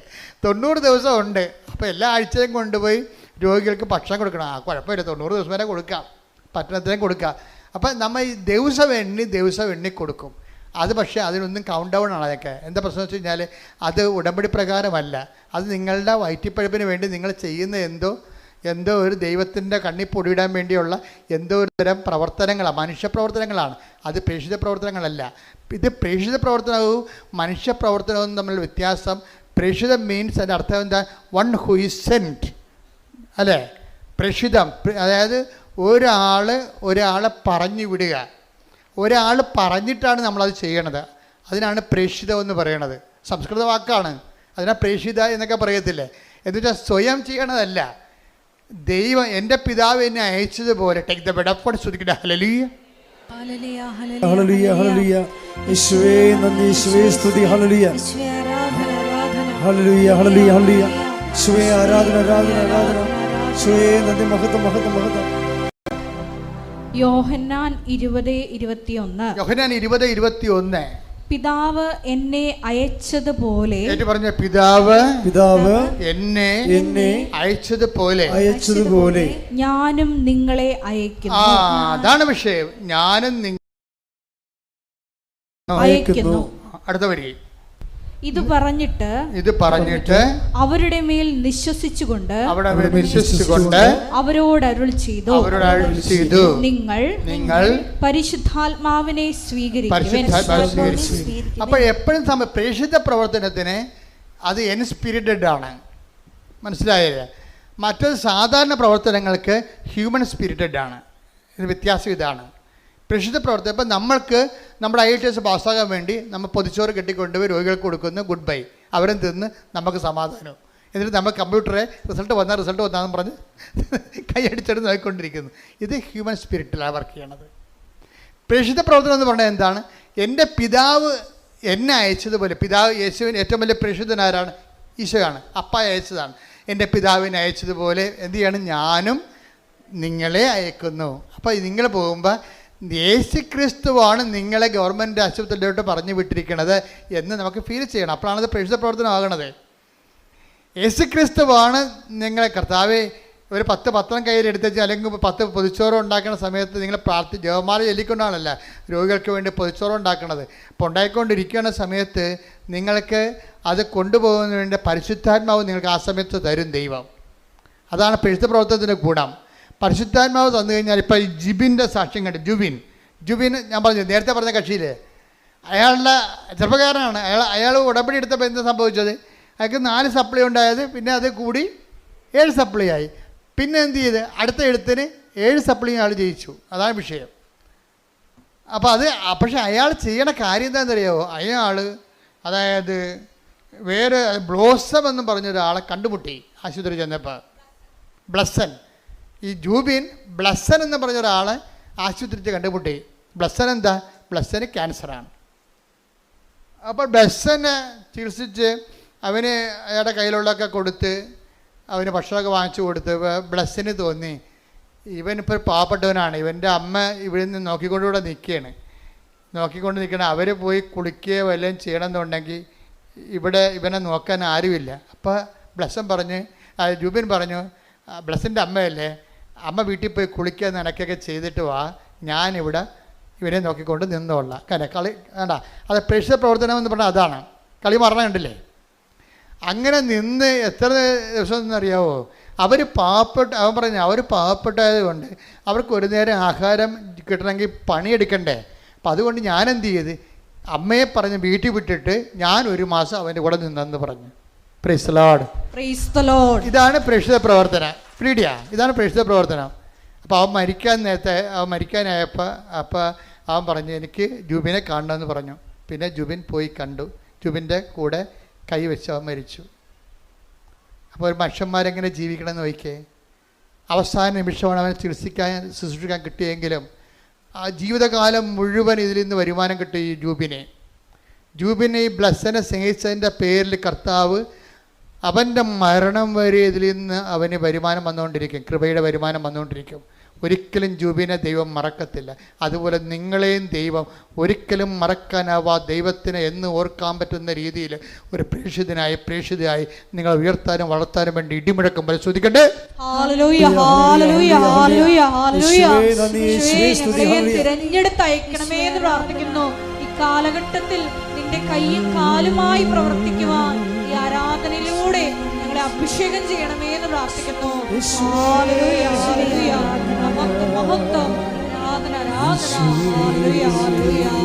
ഒരുമിച്ച് പാടാം. ബലഹീനതയിൽ ബലമേകി ബലവാനായോ നടത്തിടുന്നു. ബലഹീനതയിൽ ബലമേകി ബലവാനായോ നടത്തിടുന്നു. കൃപയാലേ കൃപയാലേ കൃപയാലനുദിനവും കൃപയാലേ കൃപയാലേ കൃപയാലനുദിനവും എന്റെ കൃപ നിനക്കു മതി കർത്താവിൻ തിരുവചനം. എന്റെ കൃപ നിനക്കു മതി കർത്താവിൻ തിരുവചനം. അനശ്വരമായ വചനമതേകി അതിശയമായി നടത്തിടുന്നു. അനശ്വരമായ വചനമതേകി അതിശയമായി നടത്തിടുന്നു. കൃപയാലേ കൃപയാലേ കൃപയാലനുദിനവും കൃപയാലേ കൃപയാലേ കൃപയാലനുദിനവും. പരിശുദ്ധ പരമ ദിവ്യകാരുണ്യത്തിന് അപ്പൊ ജൂബിന്റെ പ്രേക്ഷിത പ്രവർത്തനത്തിന്റെ ഒരു മാനദണ്ഡം എന്താണെന്ന് നോക്കിയേ. ജൂബിന്റെ പ്രേക്ഷിത പ്രവർത്തനത്തിന്റെ മാനദണ്ഡം എന്താണ്? അതായത് അത് ക്രിസ്തുവിൻ്റെ പ്രേക്ഷിത പ്രവർത്തനത്തെക്കുറിച്ചുള്ള വിഭാവനതയാണ് ഇവിടെ മാനദണ്ഡമാണിത്. എപ്പോഴും നമ്മൾ വിഷയം ശ്രദ്ധിക്കേണ്ടത് വെച്ചാൽ നമുക്ക് ഓരോ ഉടമ്പടി എടുക്കുമ്പോൾ ഓരോ ലക്ഷ്യങ്ങളുണ്ട്. ഇപ്പം ഞാൻ ആദ്യകാലങ്ങളൊക്കെ പറഞ്ഞുകൊണ്ടിരുന്നത് ഇപ്പോഴും പറയണത് അതാണ്. ഉടമ്പടി, ഉടനടി, പരിഹാരം. ഒരു സംശയമില്ല കാര്യത്തിൽ. നിങ്ങൾ പത്രം എടുത്ത് നോക്കിയാൽ മതി. പക്ഷേ ഈ ഉടമ്പടി, ഉടനടി പരിഹാരം കിട്ടിയില്ലെങ്കിലും 10,000 ഇപ്പോഴും ഇത്തിരി ഉടമ്പടി ദൈവത്തിൻ്റെ സമയത്താണത് നടക്കണമെന്നുണ്ടെങ്കിൽ 10,000 അതിനുള്ളിൽ വിശുദ്ധരായി ജീവിക്കുന്നുണ്ടെന്ന്. എന്താ കാര്യം? കർത്താവ് ചെയ്യുമ്പോൾ എല്ലാം കൃത്യമായിട്ട് ചെയ്യുന്നവർക്ക് നല്ല ക്രിസ്തുവിനെക്കുറിച്ച് നല്ല ഐഡിയ ഉണ്ട്. ക്രിസ്തുവിനെക്കുറിച്ച് ഐഡിയ ഇല്ലാത്ത ജനങ്ങളോട് സംസാരിക്കുമ്പോൾ എന്ത് ചെയ്യണം? ആ രീതിയിൽ സംസാരിക്കാൻ പറ്റത്തുള്ളൂ നമുക്ക്. ഉദാഹരണത്തിന് 1 Corinthians 3:1 എടുത്തേ. സഹോദരങ്ങളെ എനിക്ക് നിങ്ങളോട് ആത്മീയ മനുഷ്യരോട് എന്നതുപോലെ സംസാരിക്കാൻ സാധിച്ചില്ല. ജഡിക മനുഷ്യരോട് എന്നതുപോലെയും ക്രിസ്തുവിനെ കുറിച്ചുള്ള അറിവിന്റെ കാര്യത്തിൽ പൈതങ്ങളോട് എന്നതുപോലെയുമാണ്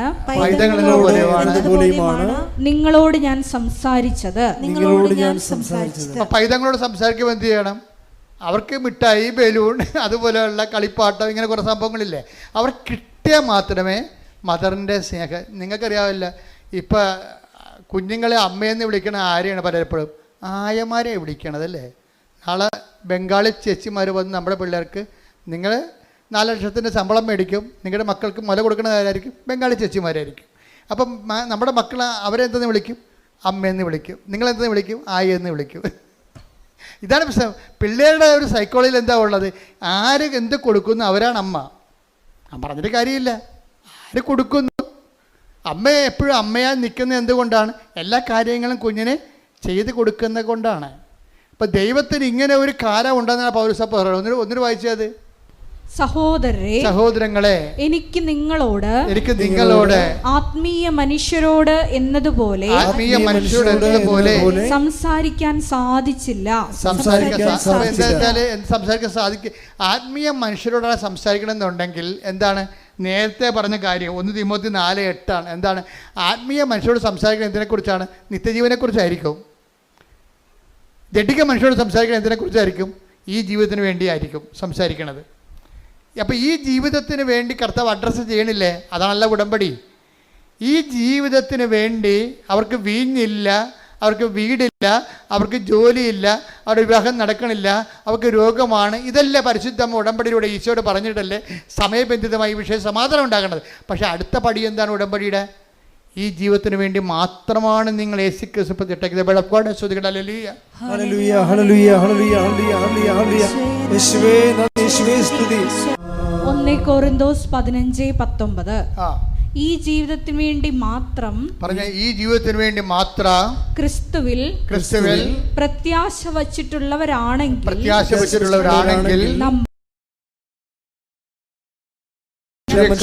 നിർഭാഗ്യരാണ്. Praise the Lord. അപ്പൊ ക്രിസ്തുവിൽ പ്രത്യാശ അർപ്പിക്കണത് എന്തിനാണ്? ഈ ജീവിതത്തിന് വേണ്ടിയും മാത്രമാണെന്നാണ് ചോദിക്കണത്. വെച്ചാൽ ഈ ജീവിതത്തിന് വേണ്ടി ഉണ്ട്, ഈ ജീവിതത്തിന് വേണ്ടി, പിന്നെ എന്താണ്?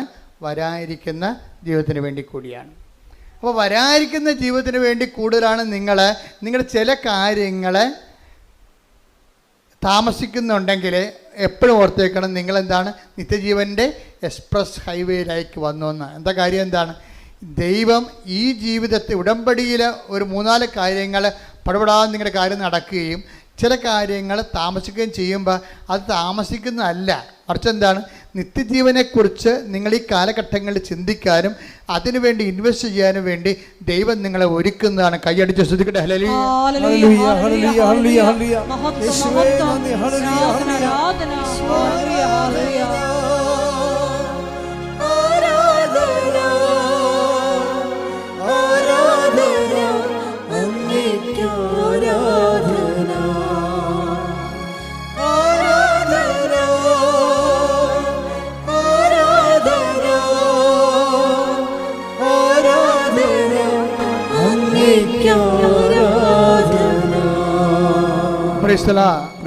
മലയാളിക്ക് ഒരു കുഴപ്പമുള്ളേ, മലയാളിക്ക് എന്ത് ബൈബിൾ പഠിച്ചാലും അവന് നയിക്കുന്നത് പഴഞ്ചൊല്ലായിരിക്കും. മലയാളി എന്ത് മലയാളിയുടെ ഒരു ദുരന്തം അതാണ്. എന്ത് ബൈബിൾ അവൻ പഠിച്ചാലും അവനെ നയിക്കണത് ആരായിരിക്കും? പഴഞ്ചൊല്ലായിരിക്കും. നമ്മൾ അറിയത്തില്ല, നമ്മളറിയാതെ നമ്മുടെ അകത്ത് കിടക്കുന്നൊരു വൈറസാണ് ഈ പഴഞ്ചൊല്ല്. ഇപ്പം നിങ്ങൾ പറയും ആറ്റിക്കളഞ്ഞാലും പണിയായി. അതേ സംഭവം മലയാളം അങ്ങനെ ചെയ്യത്തുള്ളൂ, അവൻ അർത്ഥ കൈക്ക്. അപ്പം ഈ ബേസിക് സ്വഭാവങ്ങളുള്ള കാരണം തന്നെ ദൈവാനുഗ്രഹം കുറയാൻ സാധ്യതയുണ്ട്. നമ്മുടെ സാംസ്കാരിക അവബോധം മനസ്സിൽ കിടക്കുന്നത് എന്താണ്? ഇതുപോലെ തന്നെ ബൈബിളേതരമായി നിലവാരപ്പെട്ടിട്ടുള്ള ദൈവഹിതപ്രകാരമുള്ള ദൈവത്തെ സ്വീകരിക്കാത്ത ഒരു ജനതയുടെ സ്വയം പ്രകാശനങ്ങളാണ്. അതിനാണ് പഴഞ്ചൊല്ലെന്ന് പറയണത്. എന്താ പ്രോബ്ലം എന്ന് വെച്ച് കഴിഞ്ഞാൽ ബൈബിളിനെതിരാണ്. നിങ്ങൾ പറയും ആറ്റിക്കളഞ്ഞാലും അളന്ന് കളയണം. അപ്പോൾ കർത്താവ് എന്ന് പറയും, നിങ്ങൾ അളക്കുന്ന അളവ് പോലോണ്ട് തന്നെ തിരിച്ച് നിങ്ങൾക്ക് മാത്രം അളന്നാൽ പറ്റത്തില്ല. മത്തായി 7:2. നിങ്ങൾ അളക്കുന്ന അളവ് കൊണ്ട് തന്നെ നിങ്ങൾക്കും അളന്ന് കിട്ടും. പക്ഷെ ഇത് എങ്ങനെ സംഭവിച്ചിരിക്കുന്നത്? ഈ ലൂക്കാസ് വിശേഷമാണ് നല്ലത്. ലൂക്കാസ് വിശേഷം 6:38 അവസാനമാണ് പറയണത്, നിങ്ങൾ അളക്കുന്ന അളവുകോല് കൊണ്ട് തന്നെ നിങ്ങൾക്കും അളന്ന് കിട്ടുമെന്ന്. പക്ഷെ എന്താ പ്രശ്നം വെച്ചാൽ അതൊക്കെ മുമ്പ് പറഞ്ഞ വാക്ക് എന്താണ്? കൊടുക്കുവിൻ നിങ്ങൾക്ക് ലഭിക്കും. അതാണ് പറഞ്ഞത്. അതിക്ക് മുമ്പ് പറയാം, കൊടുക്കുവിൻ നിങ്ങൾക്ക് ലഭിക്കും. എന്ത് കിട്ടും? അമർത്തി കുലുക്കി നിറച്ചളന്ന് അവൻ നിൻ്റെ മടിയിലോട്ട് ചൊരിയും എന്ന് പറഞ്ഞിട്ടാണ് പറഞ്ഞത്. ഇങ്ങനെ ചൊരിയണമെങ്കിൽ എന്ത് ചെയ്യണം? നിങ്ങൾ അളക്കുന്ന അളവുപോലെ കണ്ടിട്ട് നിങ്ങൾക്ക് കൈ നീളത്തില്ലെന്ന് ദൈവം കൈ നീളത്തില്ലെന്ന് അർത്ഥം. നമ്മൾക്ക് കൈ നീളത്തില്ലെങ്കിൽ ദൈവത്തിൻ്റെ കൈ നീളത്തില്ലെന്നാണ് ഈ പറയണത്. കേൾക്കുമ്പോൾ അവർക്കും നമുക്ക് കൊടുക്കുമെന്നെങ്കിൽ ലഭിക്കും. പക്ഷേ എങ്ങനെ കൊടുക്കണം? അമർത്തി കുലുക്കി നിറച്ച് അളന്ന് അവൻ നിൻ്റെ മടിയിലോട്ട് ചൊരിയണമെങ്കിൽ എന്ത് ചെയ്യണം? നമ്മൾ അളക്കണം ആദ്യം. നിങ്ങൾ അളക്കുന്ന അളവ് അല്ലാതെ ദൈവമാണല്ലോ ആദ്യം അളക്കണത്. ആ വചനം ഒന്ന് വായിച്ചേ. ലൂക്ക 6:38. ലൂക്ക 6:38. കൊടുക്കുവിൻ നിങ്ങൾക്കും കിട്ടും, അമർത്തി കുലുക്കി നിറച്ചളന്ന് അവർ നിങ്ങളുടെ മടിയിൽ ഇട്ട് തരും. നിങ്ങൾ അളക്കുന്ന അളവ് കൊണ്ട് തന്നെ നിങ്ങൾക്കും അളന്ന് കിട്ടും. ഞാൻ എന്ത് ഇത് വായിച്ചപ്പോഴേക്കും ഈ ജുബിനുണ്ടല്ലോ, നിത്യത സമൃദ്ധമായിരിക്കും. എന്താ കാര്യം? ഞാൻ രോഗിയായിരുന്നു, നിങ്ങൾ എന്നെ കണ്ടു എന്ന് പറഞ്ഞില്ലേ? കണ്ടിട്ടാൻ പോകുന്നില്ലല്ലോ, 1 മാസം അവിടെ നിന്നില്ലേ? അതാണ് സംഭവം. എൻ്റെ പിതാവിനാൽ അനുഗ്രഹം. ഇപ്പം നിങ്ങൾ ഓർക്കും, ശരിയാണ്, കൊടുക്കും, നമുക്ക് ലഭിക്കും. അപ്പോൾ നമുക്ക് IELTS പാസ്സാവുന്ന വെച്ചാൽ പറയണം, ശരി. അപ്പോൾ നമ്മുടെ പുരയിടം വിറ്റുപോകും, നല്ല വിലക്ക് വിറ്റുപോകുമായിരിക്കും. നിങ്ങൾ ഞാൻ പറയണതൊന്ന്, ചിന്തിക്കണ വേറെ. നിങ്ങൾ കൊടുക്കും, ശരി ശരി, അവന് നമ്മൾ ആണെങ്കിൽ നമുക്ക് 2 കിലോ അരി വാങ്ങിച്ചു കൊടുക്കാം, 10 ഉടുപ്പ് വാങ്ങിച്ചു കൊടുക്കാം. അങ്ങനെയാണെങ്കിൽ പിന്നെ എന്ത്? അപ്പോൾ ജോലി കിട്ടുമല്ല, അപ്പോൾ ശമ്പളം കിട്ടുമല്ല, അപ്പോൾ നമ്മൾ 100 ഉടുപ്പ് തിരിച്ച് വാങ്ങിക്കാമല്ല. ഇങ്ങനെ ഭാഗികമായിട്ടും മാനുഷികമായിട്ടും ക്യാഷ് ആൻഡ് കയ്യിലായിട്ടാണ് വചനം നിങ്ങൾ ചിന്തിക്കുകയും ആലോചിക്കുകയും മനസ്സിലാക്കുകയും ചെയ്യും. അതല്ല ഇവിടുത്തെ പ്രശ്നം. എന്താ പ്രശ്നം? ഈ നിത്യതയെക്കുറിച്ചാണ് കർത്താവ് ഇതെല്ലാം പറഞ്ഞിരിക്കുന്നത്. എൻ്റെ ഞാൻ രോഗിയായിരുന്നു, നിങ്ങൾ എന്നെ സന്ദർശിച്ചു. എൻ്റെ പിതാവിനാൽ അനുഗ്രഹീതരെ വരുവിൻ, ലോകാരംഭം മുതൽ ഒരുക്കിയിരിക്കുന്ന രാജ്യം നിങ്ങൾ കൈവശമാക്കിക്കൊള്ളുവിൻ. നിത്യതയെക്കുറിച്ചാണ് ഇതെല്ലാം പറയണത് പലതും. അപ്പോൾ ജൂബിനെ സംബന്ധിച്ചിടത്തോളം ഒരു മണിക്കൂർ പോയി നിൽക്കാൻ പറഞ്ഞപ്പോൾ അവനെന്ത് ചെയ്ത്? 1 മാസം പോയി നിന്ന്. അപ്പോൾ അവന് എന്താ കിട്ടാൻ പോണേ? നിത്യതയാണ് അവന് വരാൻ പോണത്. അവൻ്റെ ഇതിനോടുകൂടി നിത്യത. അപ്പോൾ നിങ്ങളൊക്കെ ചത്ത് കഴിയുമ്പോൾ വെച്ചാൽ ഈ ജീവിതത്തിന് എന്താ ഈശോ ഒന്നും പറയാത്തത്? അങ്ങനെയാണ് ചേർത്ത് നൽകുമെന്ന് ഈശോ പറയണത്. വരാനിരിക്കുന്ന രാജ്യത്ത് നിത്യജീവനം. ടേക്ക് ദ ബെഡർ ഫോർ വരാനിരിക്കുന്ന. ഇപ്പോൾ ഈ ജീവിതത്തിൻ്റെ ഡിമാൻഡ്സുകൾ സാറ്റിസ്ഫൈ ചെയ്തതിന് ശേഷമാണ് അതിൻ്റെ കൂടെ എന്ത് ചെയ്യും? ഉടമ്പടിക്ക് വരാനിരിക്കുന്ന കാലത്ത് നിത്യജീവനം. ടേക്ക് ദ ബെഡർ ഫോർ. ശ്രുതിക്കട്ടെ ഹല്ലേലൂയ, ഹല്ലേലൂയ, ഹല്ലേലൂയ, ഹല്ലേലൂയ. യേശുവേ നന്ദി, യേശുവേ സ്തുതി. ഹല്ലേലൂയ, ഹല്ലേലൂയ, ഹല്ലേലൂയ, ഹല്ലേലൂയ, ഹല്ലേലൂയ. മർക്കോസ് 10:29-30. മർക്കോസ് 10:29-30. യേശു പ്രതിവചിച്ചു, സത്യമായി ഞാൻ നിങ്ങളോട് പറയുന്നു, സത്യമായി ഞാൻ നിങ്ങളോട് പറയുന്ന എന്നെ പ്രതിയും സുവിശേഷത്തെ പ്രതിയും ഭവനത്തെയോ സഹോദരന്മാരെയോ സഹോദരിമാരെയോ മാതാവിനെയോ പിതാവിനെയോ മക്കളെയോ വയലുകളെയോ ത്യജിക്കുന്നവരിൽ ആർക്കും ഇവിടെ വെച്ച് തന്നെ 100 ഇരട്ടി ലഭിക്കാതിരിക്കില്ല. ഭവനങ്ങളും സഹോദരന്മാരും സഹോദരിമാരും മാതാക്കളും മക്കളും വയലുകളും അവയോടൊപ്പം പീഡനങ്ങളും വരാനിരിക്കുന്ന കാലത്ത് നിത്യജീവനും. യേശുക്രിസ്തുവിന് വേണ്ടി നമ്മൾ കൊടുക്കുമ്പോഴേ ആ കൊടുക്കണ ആ സമയത്ത് ചില ആൾക്കാർ പറയത്തില്ലേ, എന്ത് കൊടുത്താലും ആ കൊടുക്കുമ്പോൾ കൊള്ളാമെന്ന്. മലയാളത്തിലുള്ള സംഭവമാണ്. എന്താണ്? കൊടുക്കുമ്പോൾ കൊള്ളാമെന്ന്. നമ്മൾ ആർക്കെന്ത് കൊടുത്താലും 5 മാസത്തേക്ക് ഇങ്ങനെ നമ്മളെ കാണുമ്പോൾ ചിരിക്കും. 6-ാം മാസം നമ്മളെ കാണുമ്പോൾ കണ്ട ഇതുപോലെ ഉണ്ടാകത്തില്ല. ദൈവം അങ്ങനെ അല്ലെന്നായി പറയണത്. പറഞ്ഞ മനസ്സിലായില്ലേ? ഇപ്പോൾ കൊടുക്കുമ്പോൾ പാത്ത പറഞ്ഞ് തന്നെ കൊടുക്കണം. എന്താ വിഷയം എന്ന് വെച്ചാൽ നമ്മൾ ദൈവത്തെ സ്നേഹിക്കുന്നുണ്ടെന്ന് മനസ്സിലാകണത് നമ്മൾ ദൈവത്തിന് വേണ്ടി നമ്മുടെ ജീവിതം ചെലവഴിക്കുമ്പോഴാണ് മനസ്സിലായി. ഇപ്പം നിങ്ങൾ തന്നെ ഒരു ദിവസം എന്തുമാത്രം മനുഷ്യരെ എനിക്ക് വേണ്ടി പ്രാർത്ഥിക്കണത്. ഞാൻ വീട്ടിൽ കല്യാണം കഴിച്ച് ജീവിച്ചിരുന്നെങ്കിൽ പ്രാർത്ഥിക്കും ഇത്തിരി ആൾക്കാർ. അതാണ് സംഭവം. ഞാൻ കർത്താവിന് എൻ്റെ ജീവിതം കൊടുത്തപ്പോൾ ലക്ഷക്കണക്കിന് മനുഷ്യരല്ലേ നമ്മളെ പ്രാർത്ഥിക്കാൻ വേണ്ടി നിൽക്കണതും നമുക്ക് വേണ്ടി പ്രാർത്ഥിക്കണതും ശുശ്രൂഷകളെല്ലാം സഹായിക്കണതും എന്തെല്ലാം കാര്യങ്ങൾ. അതുപോലെ നിങ്ങളും എൻ്റെ ദൈവത്തിലെ ഇപ്പോൾ ഇത് പ്രേക്ഷിത പ്രവർത്തനത്തിൻ്റെ സമയമാണ്. ഇപ്പം അച്ഛൻ്റെ കൂടെ പ്രേക്ഷിത പ്രവർത്തനം ചെയ്യണമെന്ന് ആഗ്രഹിക്കുന്നവർക്ക് വന്നിവിടെ ഒന്ന് നിൽക്കാം, ഒരു കുഴപ്പമില്ല. ഇപ്പോൾ 5 കൊല്ലം വേണം 5 കൊല്ലം നിൽക്കാം, 3 കൊല്ലം വേണം 3 കൊല്ലം നിൽക്കാം, ജീവിതകാലം മുഴുവൻ വേണമെങ്കിൽ നിങ്ങൾക്ക് നിൽക്കാം. അതൊക്കെ പക്ഷേ നിങ്ങൾക്ക് ബോധ്യം ഉണ്ടാകണം ഈ വിഷയത്തെക്കുറിച്ച്. കാര്യം ഇവിടെ നിൽക്കുന്നവർ വെറുതെ ഒരു ധ്യാനകത്തിൽ പോയി നിൽക്കുകയല്ല. മാതാവിൻ്റെ പ്രത്യക്ഷീകരണത്തിന് സ്ഥിരീകരണത്തിനായിട്ട് ഞാൻ എൻ്റെ ജീവിതം കൊണ്ട് സാക്ഷിയാണെന്നുള്ള രീതിയിൽ പ്രത്യക്ഷീകരണത്തിൻ്റെ സാക്ഷികളാണ്. ആ കാര്യത്തിൽ ബോധ്യമുള്ളവരായിരിക്കണം വരേണ്ടത്. ആ കാര്യത്തിൽ ബോധ്യം ഉണ്ടാകണം. അല്ലാത്തവർ 5 കൊല്ലം ഈ പ്രത്യക്ഷീകരണത്തിൽ ബോധ്യമില്ലാത്തവർ 5 കൊല്ലം വന്നാലും പണിക്കാരാണ്. ആ പണി കഴിഞ്ഞ് പോവും. ഞാൻ അവരുമായിട്ട് വലിയ ബന്ധങ്ങളൊന്നുമില്ല ശരിക്കും പറഞ്ഞു. അങ്ങനെ എത്ര പേര് ഇവിടെ വന്ന് പ്രവർത്തിച്ച് പോകുന്നുണ്ട്. I am not seeing personally them. കാര്യം എന്നെ സംബന്ധിച്ചിടത്തോളം ഞാൻ നോക്കണത് എപ്പോഴും എന്താണ്? പ്രത്യക്ഷീകരണത്തെ ഇവർക്ക് ബോധ്യമുണ്ടോ? മാതാവിടെ പ്രത്യക്ഷപ്പെട്ടതായിട്ട് അവർക്ക് ബോധ്യമുണ്ടോ? അതനുസരിച്ച് തന്നെയാണോ അവരുടെ ശുശ്രൂഷകൾ മുന്നോട്ട് പോണത്? അവിടെ സംസാരങ്ങൾ മാതാവിൻ്റെ പ്രത്യക്ഷത്തെക്കുറിച്ച് നമുക്ക് കിട്ടുന്ന അറിവെന്ന് പറയുന്നത് ഒരു അഭിഷേകദാനമാണ്. അത് കിട്ടാതെ ആരെല്ലാം ഇവിടെ ഒരു ജന്മം ഇവിടെ നിന്നിട്ടൊരു കഥയില്ല. അപ്പോൾ വരാൻ പോകുന്നവരെ പ്രേക്ഷിത ആണായാലും പെണ്ണായാലും ഓർക്കുക, മാതാവിൻ്റെ പ്രത്യക്ഷീകരണമാണ് കൃപാസനത്തിൻ്റെ ആ ഹൃദയസ്പന്ദനമെന്ന് പറയണത്. ആ പ്രത്യക്ഷീകരണത്തെക്കുറിച്ച് ദൈവം തന്നെ നിങ്ങൾക്ക് ബോധ്യങ്ങൾ തരണത് അനുഭവങ്ങളിലൂടെ ആയിരിക്കണം. അതിലൊക്കെ ഒരു ആകർഷണം തോന്നിക്കഴിഞ്ഞാൽ തീർച്ചയായും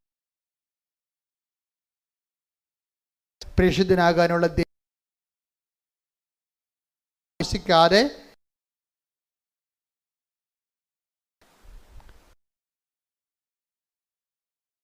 ദൈവവിളി ഈ മാതൃ സന്യസ്ത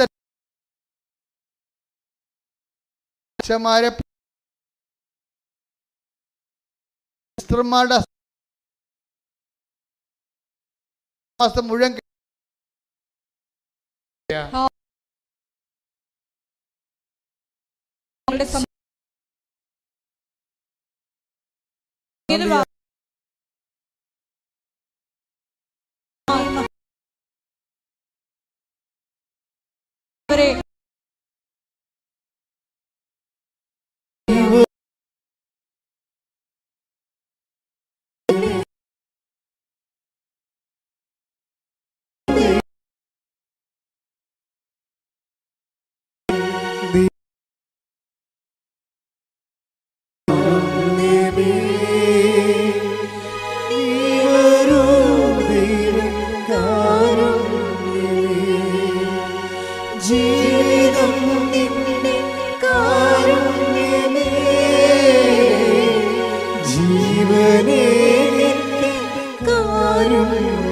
ദൈവകാരുണ്യം ഒരുമിച്ച് പാടുക.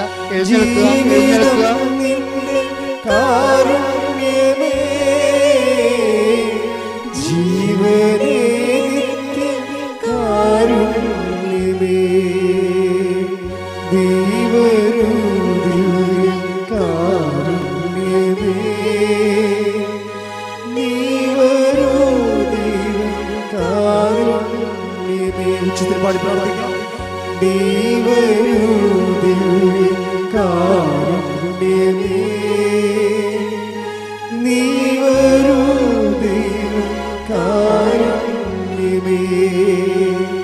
ജീവിതം നിന്റെ കാരുണ്യമേ,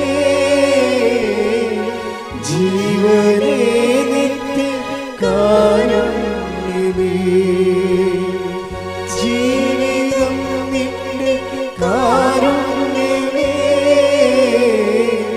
ജീവനേ നിത്യ കാരുണ്യമേ.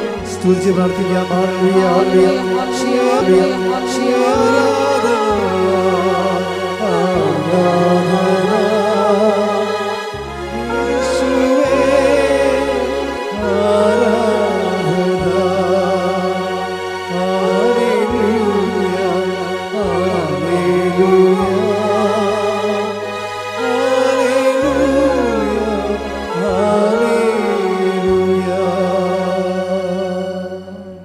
രോഗസൗഖ്യ പ്രാർത്ഥന സമയമാണ്.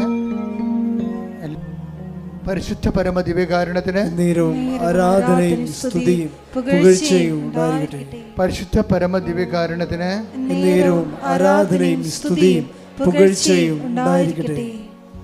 എൻ്റെ പ്രിയപ്പെട്ടവരെ, വളരെ സന്തോഷത്തോടുകൂടിയാണ് ഈ ധ്യാനത്തിൻ്റെ സമാപനത്തിൽ എൻ്റെ മനസ്സിൽ ഒത്തിരിയേറെ ഇന്ന് ഈ ധ്യാനം കൂടുന്നവരും ഇനി ഓൺലൈനിൽ കൂടാൻ പോകുന്നവരും അവിടെ രോഗഭാരങ്ങളെയും ജീവിത ദുരിതങ്ങളെയും പരിശുദ്ധമ്മയുടെ പ്രത്യക്ഷങ്ങളുടെ സ്ഥിരീകരണത്തിനായി ദൈവം ഏറ്റെടുക്കുമെന്ന് പരിശുദ്ധാത്മ പറയുന്നുണ്ട്. ശ്രുതിക്കട്ടെ. ഹല്ലേലൂയ ഹല്ലേലൂയ ഹല്ലേലൂയ ഹല്ലേലൂയ ഹല്ലേലൂയ. നീ വരൂ. ശ്രുതിക്കട്ടെ. ഹല്ലേലൂയ.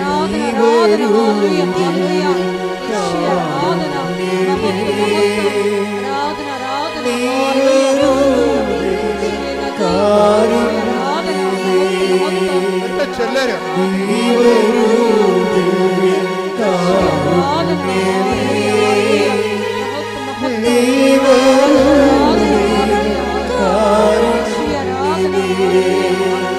ജീവിതം നിന്റെ കാരുണ്യമേ, ജീവനേ നിത്യ കാരുണ്യമേ, ജീവിതം നിന്റെ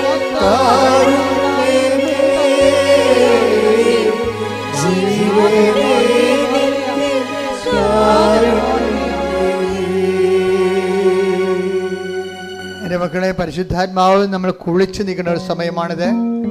മാതാവ് ജീവനോടെ പ്രത്യക്ഷപ്പെട്ട അൾത്താരയിൽ അമ്മയുടെ ശാന്തമായ സാന്നിധ്യമുണ്ട്. ദിവ്യകാരുണ്യത്തിൻ്റെ സമയത്താണ് അമ്മ അന്ന് പ്രത്യക്ഷപ്പെട്ടത്. അതേ ഒരു ഫീലാണ്, അതേ ഒരു ആംബിയൻസിലാണ് നമ്മൾ നിൽക്കുന്നത്. അതേ അമ്മ, അതേ കർത്താവ് ഇന്ന് നമ്മുടെ ജീവിതത്തിലെ ഈ ആരാധനയിൽ പങ്കെടുക്കുന്ന ഓരോ മകനെയും മകളെയും കർത്താവിൻ്റെ തിരുമുറുവാർന്ന വലത് കർത്താൽ ആശീർവദിക്കുന്ന സമയമാണ്. കർത്താവേ, കർത്താവേ, കണ്ണീരോടെ പ്രാർത്ഥിക്കുന്ന കർത്താവേ, കണ്ണീരോടെ പ്രാർത്ഥിക്കുന്ന കർത്താവേ, സ്വർഗം തുറക്കണമേ, സ്വർഗം തുറക്കണമേ, സ്വർഗം തുറക്കണമേ.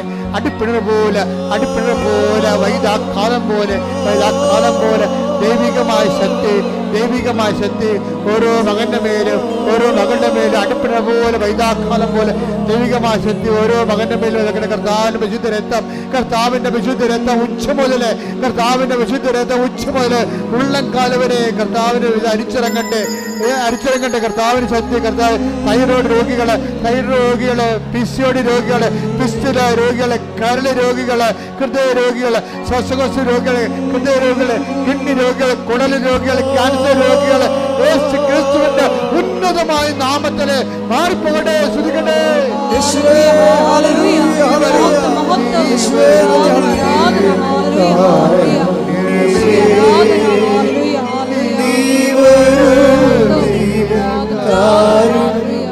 സ്വരത്തിൽ പാടുക, എല്ലാവരും പാടുക. നീ വരൂ, നീ വരൂ കാരുണ്യമേ,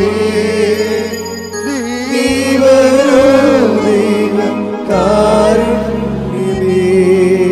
കർത്താവേ, ഗർഭിണികളെ സമർപ്പിച്ച് പ്രാർത്ഥിക്കുന്ന കർത്താവേ, കർത്താവ് കുഞ്ഞുങ്ങളെ സമർപ്പിച്ച് പ്രാർത്ഥിക്കുന്ന കർത്താവേ, ഈശോ നിന്റെ തിരുവരുവാർന്ന് വളരുകരം കുഞ്ഞുമക്കളിലെ കുഞ്ഞുമക്കളുണ്ടാകുമ്പോഴും രോഗികളായിട്ട് കുഞ്ഞുമക്കളെ കണ്ണീരോടെ കരയുന്ന അമ്മമാരെ അവിടെ കുഞ്ഞുങ്ങളെ സ്പർശിക്കണമേ എന്ന് പ്രാർത്ഥിക്കുന്ന കർത്താവ്, നിന്റെ സ്വർഗീയമായത് കർത്താവ്, നിന്റെ ഉന്നതമായ നാമത്തെ മഹത്വപ്പെടുത്തുന്ന കർത്താവ്, മക്കളില്ലാത്തവരെ സ്പർശിക്കുന്ന കർത്താവ്, ഭവനരഹിതരെ സ്പർശിക്കുന്ന കർത്താവ്, സാമ്പത്തികമായ ക്ലേശങ്ങളുള്ളവര്, ഭാരങ്ങളുള്ളവര്, പരീക്ഷ എഴുതി നിൽക്കുന്നവർ, റിസൾട്ട് പ്രതീക്ഷിക്കുന്നവർ, കർത്താവെ ജോലിക്ക് വേണ്ടി പരിശ്രമിക്കുന്നവർ, ജോലി നഷ്ടപ്പെടാൻ പോകുന്നവർ, ലിസ്റ്റ് ക്യാൻസലാകാൻ പോകുന്നവർ, യേശു ക്രിസ്തുവിന്റെ ഉന്നതമായ നാമത്തില് മാർഗ തടസ്സങ്ങള്, ജീവിതദുരിതങ്ങള് യേശുവിന്റെ നാമത്തിൽ മാറിപ്പോകട്ടെ. ശ്രുതിക്കട്ടെ. ഹല്ലേലൂയ, ഹല്ലേലൂയ, ഹല്ലേലൂയ.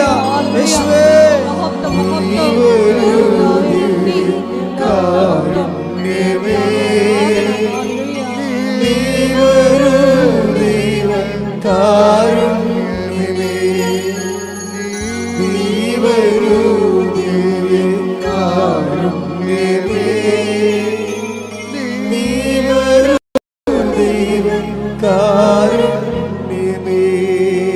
കർത്താവിന്റെ ഉന്നതമായ നാമത്തിന് സ്വസ്ഥം ചെയ്യുന്ന കർത്താവേ, കണ്ണിന് കരുക്കളുള്ളവരെ, കണ്ണിന് ദശ വളരുന്നവരെ, കർത്താവ് കണ്ണിന് കാഴ്ച മുട്ടിയവരെ അങ്ങനെ തിരിച്ച് സമർപ്പിച്ച് പ്രാർത്ഥിക്കുന്ന, മറാത്ത തലവേദന ഉള്ളവരെ സമർപ്പിച്ച് പ്രാർത്ഥിക്കുന്ന കർത്താവേ, കർത്താവ് കണ്ണിൽ നിന്നും കർത്താവ് കാതിൽ നിന്ന് ഫ്ലൂയിഡ് വരുന്നവരെ, പഴുപ്പ് വരുന്നവരെ സമർപ്പിച്ച് പ്രാർത്ഥിക്കുന്ന കർത്താവ്, തൊണ്ടയിൽ മുഴയുള്ളവരെയും, തൈറോയ്ഡ് രോഗികളെയും, ടോൺസൈറ്റ് രോഗികളെയും, സ്പിറ്റുല രോഗികളെയും, സ്പോണ്ടിലൈറ്റിസ് രോഗികളെയും സമർപ്പിച്ച് പ്രാർത്ഥിക്കുന്ന കർത്താവേ, നിന്റെ വിശുദ്ധ പൗരോഹിത്യത്തെ മഹത്വപ്പെടുത്തണമേ.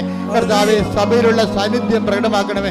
എൻ്റെ കർത്താവിൻ്റെ ഉന്നതമായ നാമത്തിൽ ഏത് രോഗത്തിന് വേണ്ടിയാണോ, ഏത് ജീവിത ആവശ്യത്തിന് വേണ്ടിയാണോ, ഏത് ഡേറ്റ് ഇട്ട് പ്രാർത്ഥിക്കുന്ന വിഷയമാണോ, ഏത് രേഖ ആവശ്യപ്പെട്ടുള്ള വിഷയമാണോ, ഏത് ജോലി ആവശ്യപ്പെട്ട വിഷയമാണോ, ഏത് ഡേറ്റ് നിശ്ചയിച്ചുകൊണ്ട് അതിന്റെ ശുഭകരമായ മറുപടി പ്രതീക്ഷിക്കുന്ന കാര്യങ്ങളാണ്, യേശുവിന്റെ നാമത്തിൽ മാതാവിന്റെ മധ്യസ്ഥത്തില് ദൈവിക ഇടപെടലുണ്ടാകട്ടെ. ശ്രുതിക്കട്ടെ. ഹല്ലേലൂയ, ഹല്ലേലൂയ, ഹല്ലേലൂയ. യേശുവേ, മഹത്വം, മഹത്വം, ആരാധന, ആരാധന, ഹല്ലേലൂയ.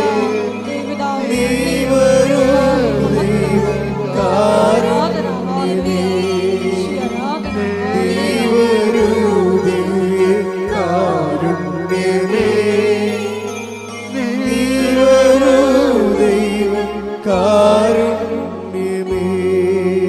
എൻ്റെ മക്കളെ, നിങ്ങളുടെ സന്തോഷത്തോടെ കൈകൾ നെഞ്ചത്ത് വെച്ചുകൊണ്ട് പ്രാർത്ഥിക്കുക. അച്ഛൻ പ്രാർത്ഥിക്കുമ്പോൾ ശ്രദ്ധിക്കണം. കർത്താവിൻ്റെ അടിപ്പണ്ട പോലെ വൈദാഘാതം ദൈവികമായ ശക്തി നിനക്ക് വരുന്ന കാര്യമാണ്.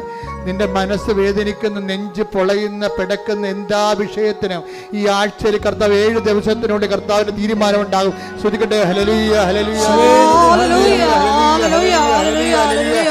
എന്റെ കർത്താവിന് 39 വർഷം ഞാൻ അർപ്പിച്ച. കൃപാസമർത്താരെ ജീവനോടെ പ്രത്യക്ഷപ്പെട്ട 39 വർഷം ഞാൻ അർപ്പിച്ച കൃപായുടെ യോഗ്യതയാൽ കൃപാസമർത്താറെ ജീവനോടെ പ്രത്യക്ഷപ്പെട്ട പരിശുദ്ധ അമ്മയുടെ മധ്യസ്ഥതയില് ഇവിടെ പ്രാർത്ഥിക്കുന്ന മക്കൾക്ക്, ഓൺലൈനിൽ പ്രാർത്ഥിക്കുന്ന മക്കൾക്ക്, ഉടമ്പടി എടുത്ത് പ്രാർത്ഥിക്കുന്ന മക്കൾക്ക് അവരുടെ ജീവിത ദുരിതങ്ങള് ഇപ്പോഴേ പരിശുദ്ധ അമ്മ ഉണ്ണീശോയുമായിട്ട് ജനത്തിന്റെ ഉള്ളിൽ നിന്ന് ഇറങ്ങി വരുന്നതായിട്ട് കണ്ടുകൊണ്ടിരിക്കുന്നു. ഇപ്പൊ പരിശുദ്ധ അമ്മ ഉണ്ണീശോയുമായിട്ട് കൊണ്ട് ജനത്തിന്റെ ഇടയിൽ നിൽക്കുന്നതായിട്ട് കാണുന്നു. കർത്താവിന്റെ കരുണയാൽ, ദൈവത്തിന്റെ കൃപയാൽ കർത്താവേ അവർക്ക് വീഞ്ഞില്ല, അവർക്ക് വെള്ളമില്ല, കുടിക്കാൻ വെള്ളമില്ല, എല്ലാ കുടുംബങ്ങളിലേക്ക് കർത്താവിന്റെ കണ്ണത്തോടെ മാർഗരേഖകള്, ദുരിതങ്ങള് പ്രാർത്ഥിക്കുന്ന വിഷയത്തില് 39 വർഷം അർപ്പിച്ചിട്ടുമാണ്. ജീവനോടെ പ്രത്യക്ഷപ്പെട്ട് പരിശുദ്ധ അമ്മയുടെ മധ്യസ്ഥതയില് ഈ ആൾക്കാരെ നടത്ത 10,000-കണക്കിന് ആരാധനയാൽ മാർഗരോഗങ്ങള്, ദുരിതങ്ങള്, ഈ തടസ്സങ്ങള് യേശുവിന്റെ നാമത്തിൽ മാറിപ്പോകട്ടെ.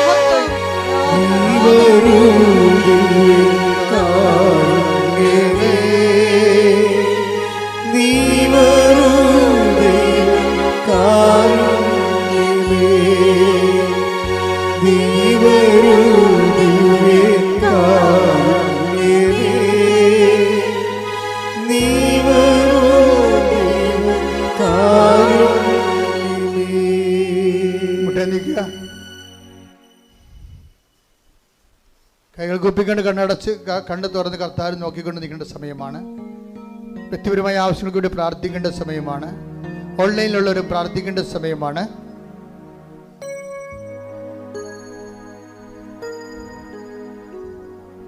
മുട്ടിൻ്റെ മുകളിലുള്ള നീണ്ട മുഴകളെ കർത്താവ് സ്പർശിക്കുന്നതായിട്ട് സുഖപ്പെടുന്നതായിട്ട് സാക്ഷ്യ സന്ദേശമുണ്ട്.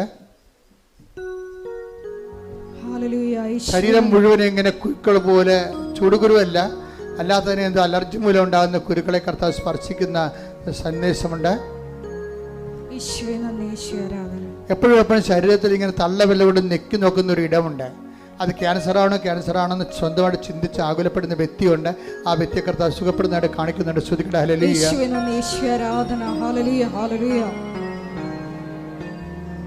വ്യക്തിപരമായ ആവശ്യങ്ങൾ മൗനമായി പ്രാർത്ഥിക്കുക. ശ്വാസകോശങ്ങളെ സംബന്ധിച്ച് പ്രാർത്ഥിക്കുക. ശ്വാസകോശങ്ങളുടെ കർത്താവിൻ്റെ വിശുദ്ധമായ രക്തം കയറി ഇറങ്ങാൻ വേണ്ടി പ്രാർത്ഥിക്കുക.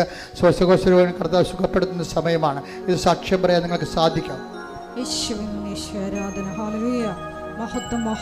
ഒരു തോളെല്ലില് ഇടത് തോല് വലത് തോല് ഇടിഞ്ഞും ഇടത് തോല് മുന്തിയും നിൽക്കുന്ന ഒരവസ്ഥയാണ്. എന്തോ അപകടത്തിലോ അല്ലെങ്കിൽ ജന്മനോ സംഭവിച്ചതാണ്. അത് ബാലൻസ് ചെയ്യുന്ന രീതിയിൽ ഒരു സന്ദേശം ഉണ്ട്. കർത്താവിന് നന്ദി പറയാം. ശ്രുതികട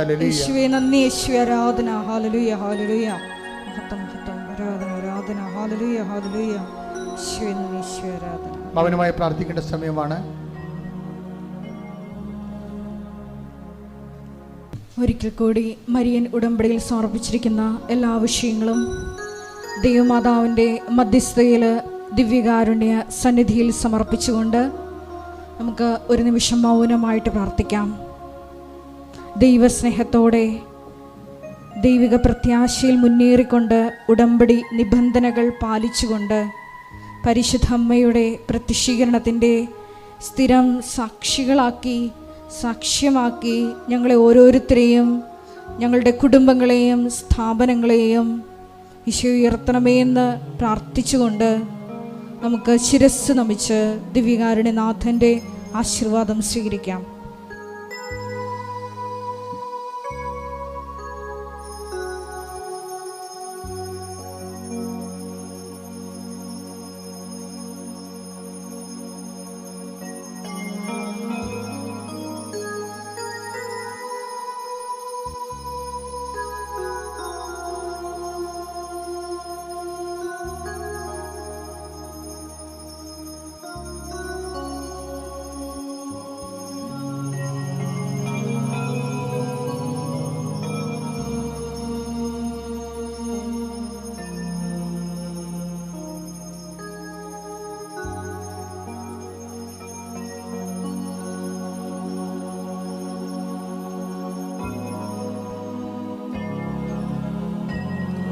പരിശുദ്ധ പരമ ദിവ്യകാരുണ്യമേ,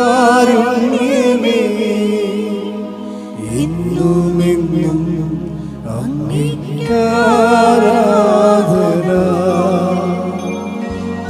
പരിശുദ്ധ പരമമാ ദിവ്യകാരുണ്യമേ, എന്നുമെന്നും അങ്ങേയ്ക്കാരാധന. പരിശുദ്ധ പരമമാ ദിവ്യകാരുണ്യമേ, എന്നുമെന്നും അങ്ങേയ്ക്കാരാധന.